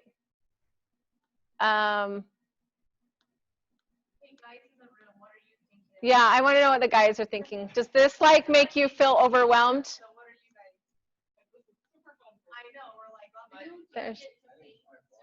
I have a painter. There's so many painters. What you want is somebody that's available. What did the guys say? I think it's great what you're doing because, of course, it's about the sale, right? Mm-hmm. The representation of the home. I'm sure I don't have the same eye you do. Well, I didn't when I started. But using someone, like Barb, she's an asset to you, I'm sure, right? Yes. And I think I'm going to give her a call too. You should, and that is yes. So, and then that is something else in your pocket of what you offer, and then they're like, okay, he will make sure that everything is wrapped up and put a bow on this, and it's gonna. Yeah, I don't think the guys have to become interior designers. I don't think I am. I think that I've been doing enough with Barb that I've started to get it, even like, but Barb was doing it with me, like, this is that house that was empty, and then we just took in a rug. We always love a cream fluffy rug. It's very basic stuff that you'll always have, but we just did this room, and then the kitchen, and then that's it. We put that there, we put something on the wall, and then it sold. Susie, so what do you do when you have a home that's, I mean, they really live in the house? Like they have a ton of books and a ton of pictures and pictures. I mean, so I've been in homes that, wow, you walk in and I mean, it's not just small color. I mean, I it's send messy. Barb in. It's just a lot of stuff. The everywhere, best thing they need to do is like less is more, and they're going to get a jump start on their move. They're moving.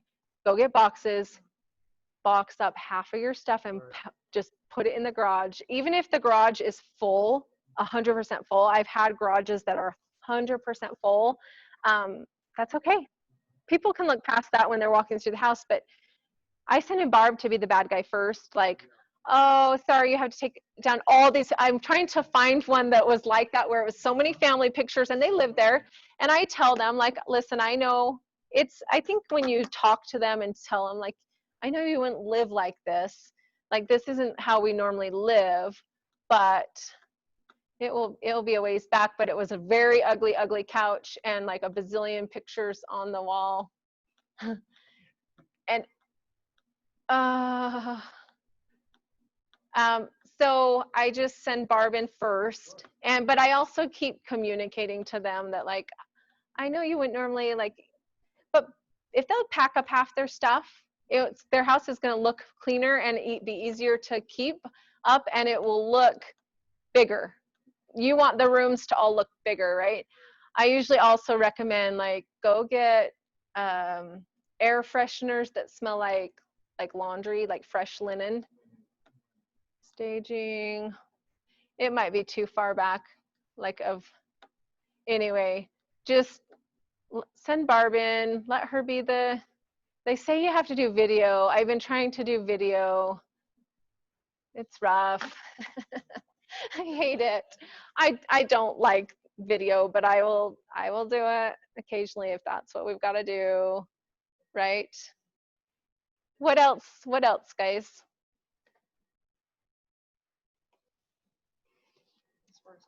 Yeah, we could still do ahas or things that have worked for you. Tips on listings. You know, if somebody wanted to keep like their family pictures and stuff like that up, what I would tell them is when the buyers walk through the house, they want to see themselves in the house. If you have family pictures, it almost seems like they're going into somebody else's house and they can't envision it's their house. 100%. So he just said when somebody goes in and they see family pictures, you know what happens is the buyers go right over to the family pictures and start looking at pictures when you don't even want. I always tell my sellers, we don't want them to gravitate towards like your pictures and your personal stuff. We want them to like see the house and envision themselves. And so depersonalizing the house is a big deal because you want them to envision themselves there. Subject to talk about, but also religious. Like take down all the Jesus pictures. Here in Utah, you don't like know it's okay. Be looking at your house we still just take them, like we take most of them down because I tell them, for me, I'm like, I'm going to bring in some big signature pieces like that. I just got a Home Goods and Kirkland, and I'll just take down all the family pictures and just do one. That's why I wish that I can pull it up probably faster in Instagram, but just to show you like a wall that was covered, I'll just come around with it. And it was one of those ugly, like it was a microfiber couch. Microfiber had its day, but see, they had all their pictures on the wall, and so we took out one section and just added one beautiful piece of picture. The kids were sitting on the couch when I took the picture, but how different does that look when you take off the family pictures and add one, just one picture, and add pillows and a rug. It's like the pillows and the rug. But you guys don't have to be experts at this because you outsource. You do not have to do all of this. And I just don't think that like you'll still succeed doing, like you find what your hot thing is, but see how those family pictures and then taking out one section of that made, did I just do you? That's great. That's awesome. Yeah, that makes a Take such a down big those family pictures. You know, because you just brought it up. Like, take down the family pictures. And the team stuff. Presentation on average, Oh, like, I mean, at this point in your career, you're like going to sell their home, like it's. But I did that even in the beginning. I was like, I'm taking this listing. But like- how many on average, like starting out as an agent, are you competing for or competing against? when you're Oh going yeah, I out should. as an agent? Okay. Are you talking like are they interviewing 5 or 6? Are they interviewing one other one? Like, how I are you don't, interviewing it? I think they might have a couple, but if you want to know the truth, and this was from one of the UCAR trainings I went to, most people don't, this will surprise you, most people don't even know an agent. If you ask them if they have an agent, most people don't know someone that does real estate. When they said that, I was like, no. There's so many realtors here in Utah. Like, there are so many agents. But I think it's fairly true, and that's why you'll get those leads that will call in, like, to different brokerages, or they're like I see posts all the time on Facebook.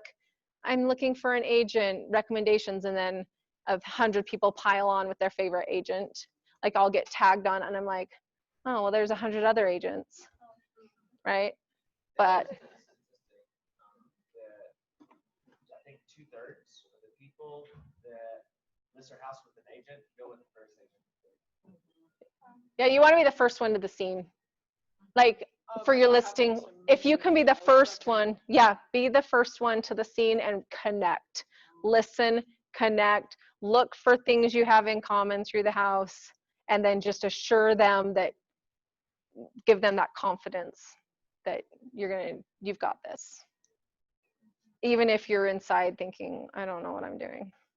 But that's okay, because you've got a team and you've got so many people you can reach out to behind the scenes. And if you don't know the answer to something, say, that's a great question. Let me get back to you. I'll find out the answer. But I just think you just own it. Fake it till you make it, and just keep going. It's always my motto. Like, and I still feel like that sometimes, where I'm like, oh, I haven't done one like this transaction. I haven't done this one. So like the one that I did that was 1.4 million, he asked me, have you ever done any homes in this price point? I was like, no, I haven't, but I have done other luxury homes, just none that have been 1.4 million. And I'm confident that it's the same process. I assure you, like, I will get this done. And oh, I did. That one was 11 days on the market. And it required a ton of staging, like, because it's such a big house. And I was a little freaked out because I didn't want my staging to all get sucked up into one house and sit in that one house. And then I'd have other listing. I thought it'd be on the market for 6 years, or 6 months. That would be bad. Extension. Anyway, but I think it's you're assuring them and conveying and communicating. And I can't believe that agent that didn't communicate with you.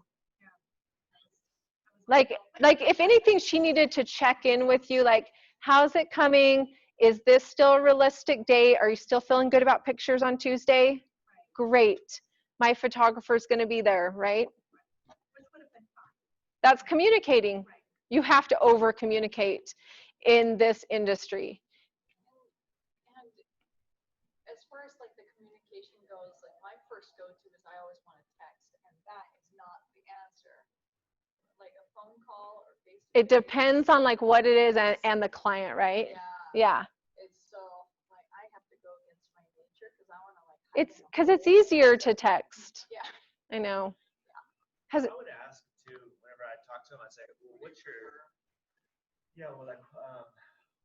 what do you expect from me? Like, how often would you like to be communicated? Mm-hmm. Do you prefer call, text? Yeah, so he asks what their expectation is. That is in our class when you read back over this later, like asking like what are you expecting from me, and what would I need to do to be a 10+ service for you? Like, and just because it's kind of like asking what price point they are thinking their house should sell for, then you're not guessing. That's why I think questions, sometimes in sales people go in, and maybe I tried that a little bit on that first one that I lost. Like, you are going to convey what you're going to do for them, but not until you've listened to everything and asked questions. But I think in sales, we go in like, let me tell you why you need to buy this vacuum. It's amazing. And this or car, like this car, but we don't ask the questions in advance, like what do you like? Like, what are you looking for? And if you ask questions in advance, you're going to be that much more able to reel everything back into what and tie it in where you need it tied in through the presentation. Does that make sense? If you have, sorry, that's more buying than selling, but if you have a buyer that's like, could be 6 months to a year out, I met with them a couple months ago, they had a baby, you know, I'm still talking to her every couple weeks. Yeah. Checking in on her, trying to keep. Yes. But I haven't got a buyer broker signed yet. But I don't want to push it because I it know, could be 6 months out, so I don't know how to broach that part. I know. I'm always like, I don't want to just come in with buyer broker and sign this, especially if they're far out. I think you just have to keep that connection alive, like make sure that they feel connected to you. Peter Morkel always says, like, if somebody says that they're going to buy in 6 months, he chops that number in half. He's like, no, they're really going to buy in 3 months, right? and you add them to the MLS, and you add them to the listing alerts, because then every time they get anything that pops up with their parameter, because if you already know what they're going to want in 6 months, go on the MLS, do your listing alert. Does everyone know what that is? Yeah, so you go on and put the parameters, and then they'll get emails, and that's when you'll start tempting them. They'll start seeing emails of houses that could be a fit, and it will always have your name and number, and then just keep telling them. Every time they get that email, it's presented by so-and-so. And so that's what I try to do, to just start tempting them. Like, and I just tell them, if you see anything you like, let's go walk through it. Let's go walk through it, to start like getting them knowing that, like, when they do start seeing things and they're ready. I think right now we all are feeling that it's easier to have buyers, and that buyers, what was the stat was in here, it will take you like 3 to 4 times more time with a buyer than a listing. And that's why, like, as a new agent, I really quickly was like, oh, I want listings. Like, I want listings because then I control my time a little bit better. And when you have listings, you get buyers, and that's big. You get sign calls, you get to do open houses, try to collect unrepresented buyers, you get to knock the door of the neighborhood. When you're door knocking, it's an easy way to approach, like, hey, we're doing an open house this weekend. I just want to invite you in case you have any family or friends that want to live in this neighborhood. Do you like living here? Like, I just start asking questions like, how long have you guys lived here? Do you like living here? Oh, we love it, you know. And I'm inviting them, but I'm like starting to ask a few questions while I'm at each door to try to get information of, have you ever thought of moving? And like, where would you guys move to if you were going to move? How long have you lived here? Like, all that stuff. What else? Do you all like feel overwhelmed in like getting up and going right now? Or are you feeling like you're feeling good and you know what to do and you have tools? How's everyone feeling? I think there's so much to learn. Just the more you get into it, the more you need to learn. I know it's like the training, the online training to get your real estate license teaches you nothing. Once you get your license, then it's like, okay, now somebody needs to tell me what I really need to know to be able to be successful, right? I think what helps is, like you mentioned, we have a team, and so don't make up an answer to them. Just, you know, if they ask a question, don't just say, oh, I actually don't know that answer, but I can ask my team. Yeah, exactly. Scared like you don't know things, that's okay, because you have resources to know those things.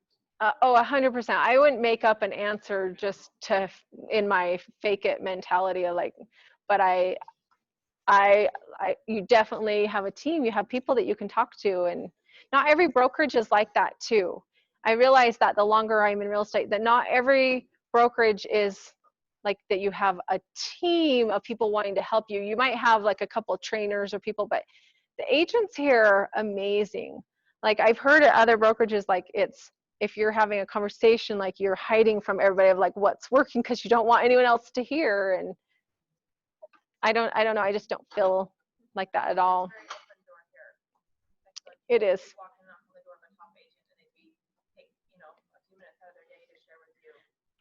And you guys haven't experienced, like some of you haven't been able to come to a team meeting in person.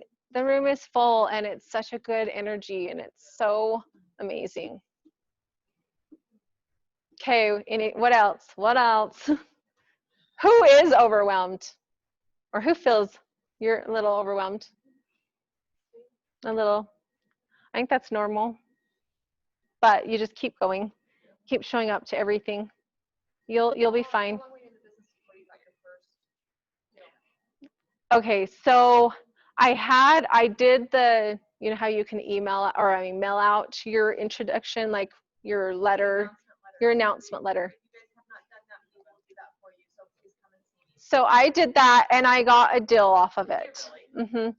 And probably wasn't my favorite buyer. Like they were really rude to me, like condescending, like, well, you're new, so I don't know what value you bring.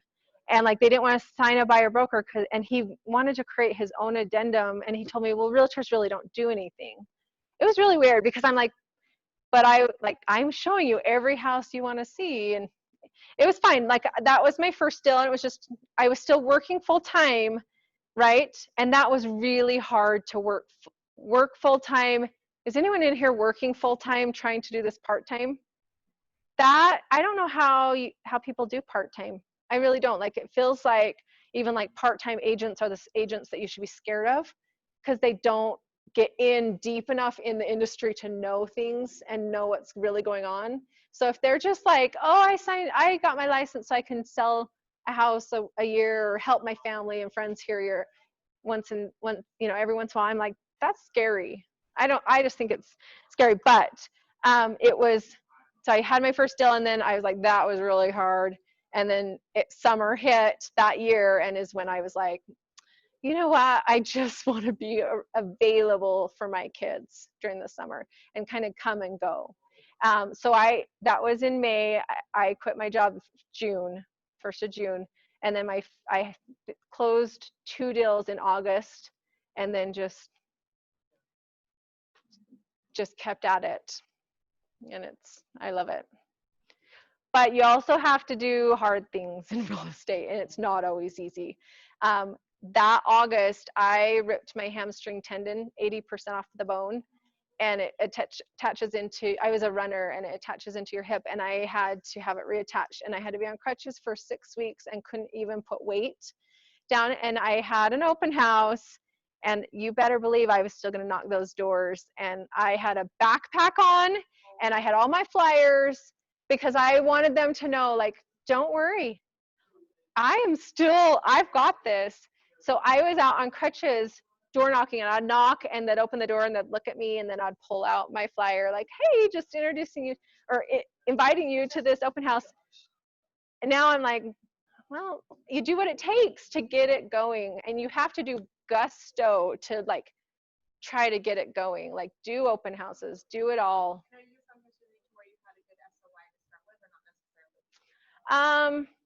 Yeah, I've lived in Utah for a long time, but I think if you're not from here, I think you're still okay because when you do your Facebook yard sale pages, you get the unrepresented buyers. I think there's other ways to get leads and command. It sounds like I have not done a really good ad on command, like I haven't, but you can do ads and really collect some good leads that are not expensive. I heard that it was like $1 a lead. Is that what they were saying? It depends. I've run 2 and 5 out of 6 were false.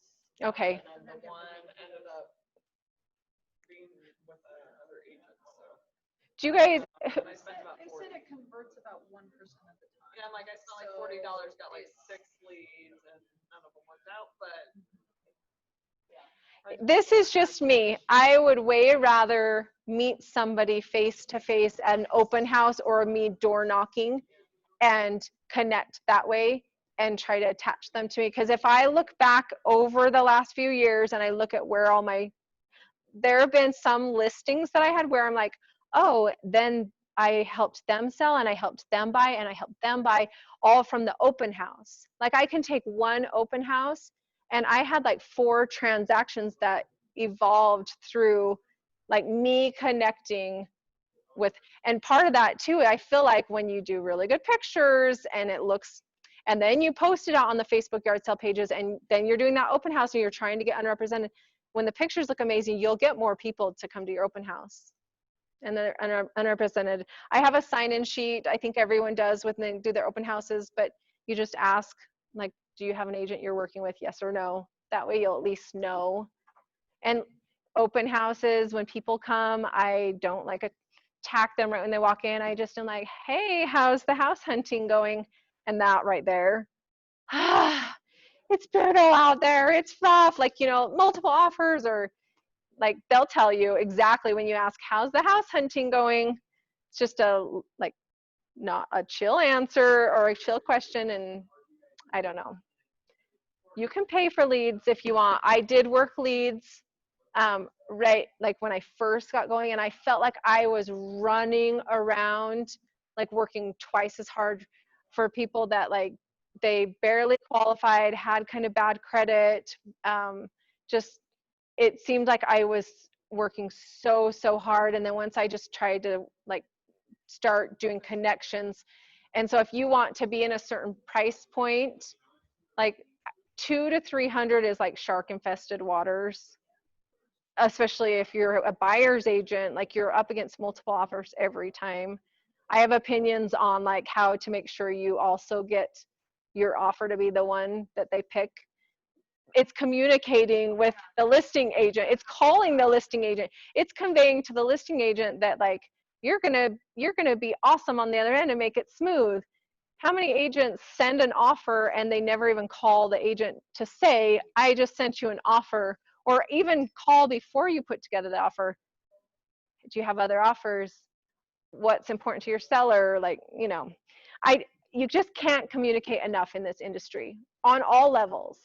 Just think about that other agent as someone you're going to keep crossing paths with, and you want it to be such a good transaction with them that if it ever happens again that you're on the other side or there's multiple offers, you'll remember each other and you're like, that was a really good transaction I had with her. Do you tell your clients if an agent on the other side is really awesome to work with or has been difficult to work with in the past? I try to not, like, you really are trying to, because sellers take it per, like if they know the other agent's being a stinker or the buyers or the, like it will just escalate high emotions and feelings right away. And you don't need to bring that in. Maybe at the end I might, if it was really tricky, I'm like, we got through this. I just want you guys to know, like, there were a few moments, but you didn't need to know about it. You know what I mean? Yeah. Like, take the emotion out of it. So when you say communicate with the agent, you reach out to them. Oh yeah. I'm going to reach out. Hey, we're interested in putting an offer. Do you have offers? I know that this is like not this, but I just think in general, would you not say real estate, like you communicate, like even, you know how when you go under contract with a buyer and then there's like a week and a half where there's nothing happening, like when you're kind of moving along, it's just checking in, like, hey, just want to check in with you this week.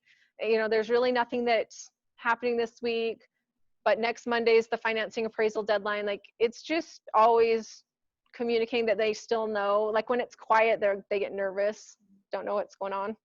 So my niece and her husband, they recently sold a townhome, and they just, I'm like, how do you find an agent?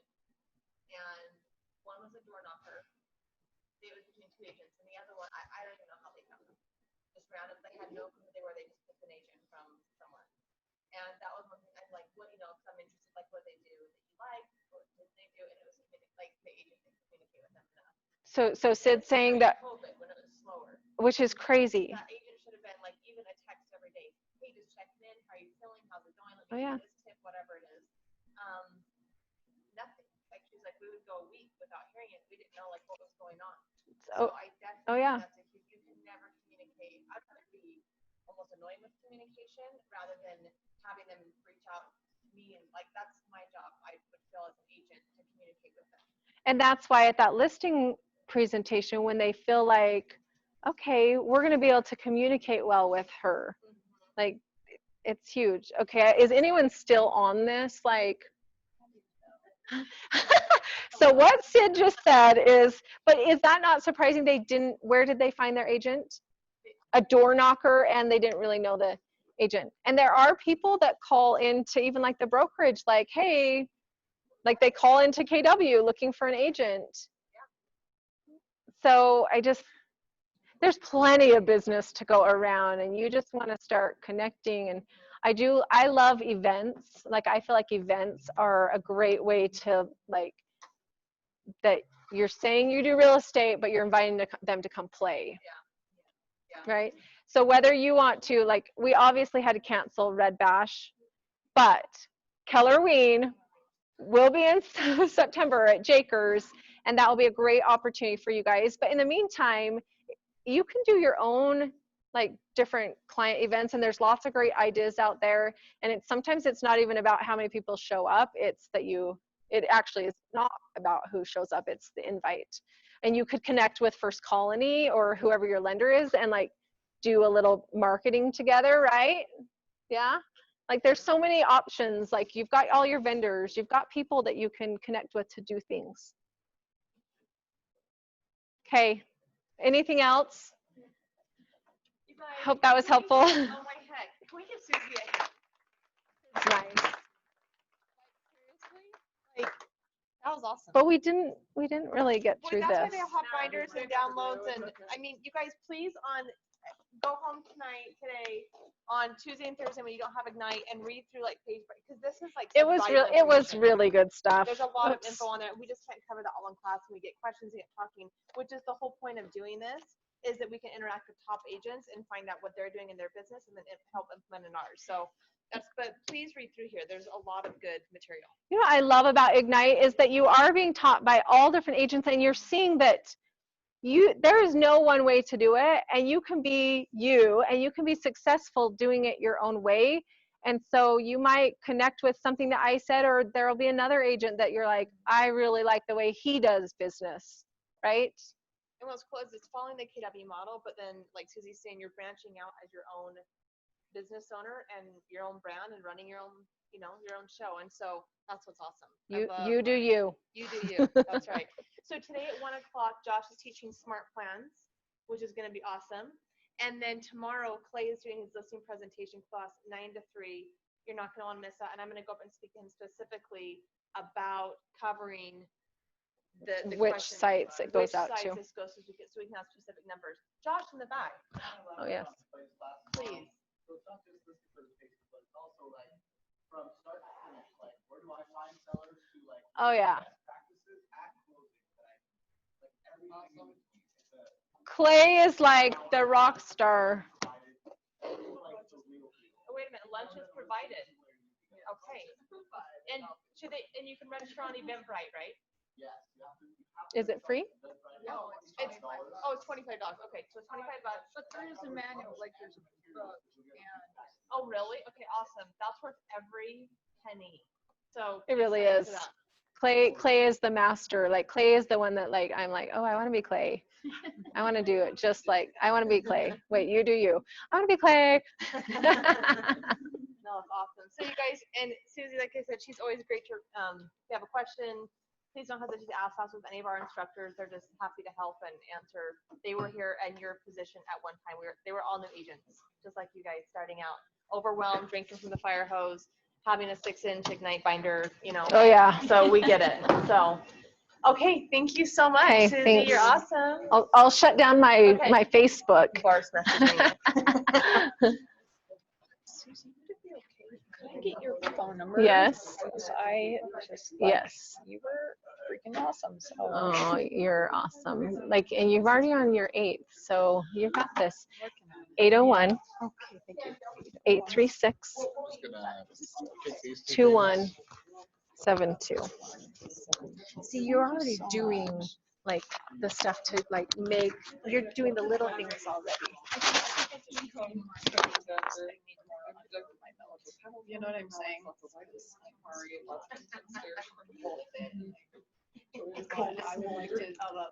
get to a point where it's all kind of similar to the red card, but I'm also just before Alex breaks his in my mind, this is how I feel about it. Yeah, like I will do anything. I'm Yeah. gonna take care of them for the best. Yeah. And when I think that, and I believe it, because I do think, like, I'm gonna take care of them. earlier. And it's So do we easier for really me to like, oh, you don't know what's still, like, oh, Yeah. like, he's just gonna sign in your yard. Yeah. That's not what Julie's gonna do. No. Right? Well, if we stop and forward the game. Oh, you're welcome. What was your name again? Susie Clyde. Susie Clyde. Yeah. Tell me your name again. Pianjo. Pio. Yeah. That's a fun name. You guys can go add me on Facebook, like, cause maybe you'll see, I always do all my staging before and afters and things like that. And how fun. You can copy anything. Sometimes like agents like they copy what other agents do. Or like, oh, it's good. You have like a, you have like a garage that you put your I have a storage unit at this point. Cause my garage was overflowing and my storage unit was overflowing and, yeah. I mean, yeah. well, or my trailer. Yes. Are you on a team? No. Cause I think Becca does. Becca probably does staging too. Isn't that who was helping you with your last? Well, I called her She and asked asked for specifically help with for the help. and I asked Steve, my brother, and they both separately said I feel about 450. And keep an eye on it. I It's better to know. be honest Okay, with somebody. but here's what I was gonna tell you. I was up against an agent in this office and I got to be the first listing presentation, but I knew he went in after me or no, he went in first. That's what it was. He went in The first, other guy went up. but he did think it was worth less. And I was like, no, this is. And later he came over to me and he was like, wow, I blew that one because when I sold it for what I thought it was going to be. And he's like, I don't know how I missed that. And he's like a seasoned agent. And it was That's the almost, thing. So I'm curious. I'm like, maybe the other guy is right, but it was a learning experience Well, either it was way. a really hard one because like there's nothing comparable because it's a multi-level in Cedar Hills. There's nothing comparable, and so she goes, but I would go about here. And I was only 20 in January. They had an appraisal at 430, and I said 450. yeah. And I didn't I even don't know about the think it's going to go appraisal. that much higher. And Well, and they did fix ups, but the other guy said 485. So I'm like, I can't imagine 485. no, that's huge. Huge. I know, and I didn't know about the appraisal, so I was way closer. And the wife wanted to go with me. She goes, I think she called me. She's like, the other agent said 485, and I think he's up in the 9. Oh, yeah. And I told my hubby that, but And he when doesn't they believe know, him. like when a seller knows, like She knows, but the husband was just like, it's not dollar signs. Yeah. We'll watch it and see what it really sells for. I know, and I was very professional, and then I cried when I got it. I know. It kind of felt like a I breakup. cried after some of my. Well, because I've been talking to her for like 4 months, and I'm like, Oh yeah. You're invested at that point. yeah, like your and heart was it's in my invested. neighborhood, 3 houses away. Oh, yeah. I wanted it so bad. I was like, oh. And that was the one that I lost. That I like. They were right around the corner from me, and I was like, no, I've got this. Like, Yeah. guys, like it's not the brokerage that sells the house. Yeah. Right. They did not want. It's true. He did ask which brokerage. He's like, oh, that's good. It pays like my husband just got kind of stuck on the cap. And he's like, it's a lot of money. It's a lot, and I was like, I know it's a lot of money, but I think you get what you pay for. And like he was so And the stuck on the cap that I let him persuade me that I scrambled and I was like, oh. I know. I've had some of our friends with small brokerages. They're like, they're only like 500 a. Yeah, that sounds great. I'm like, but they don't have any of the tools. I don't have any of the tools, and I love the I'm people very happy here. that I And love it's that your I'm here. And you still Oh. get the support and you still get everything. Even after you hit your Yeah. cap, you still get that. Yeah. And Rena's coming. Yeah. Well, there you go. Happy with Well, I that, wasn't yeah. kidding. Neither did I, but I did. Yeah, that's We've all me. been happy with that. Yeah, Like, just I 'cause it was, doesn't I was Well, I not, never got like, I never got my binder, and I've been here for 4 months. I haven't got it until now. I signed it, I followed through with it, but honestly, I think for me. I think that will be a great change. Yeah. I just Agreed. we talked about it in ALC a month ago, and we were like, that's why I like that Timmy's committee. I'm like, what do we need to do to Yes. clean anything out? I'm getting. I was having, there were a couple, because we did new agent support group, and then COVID happened.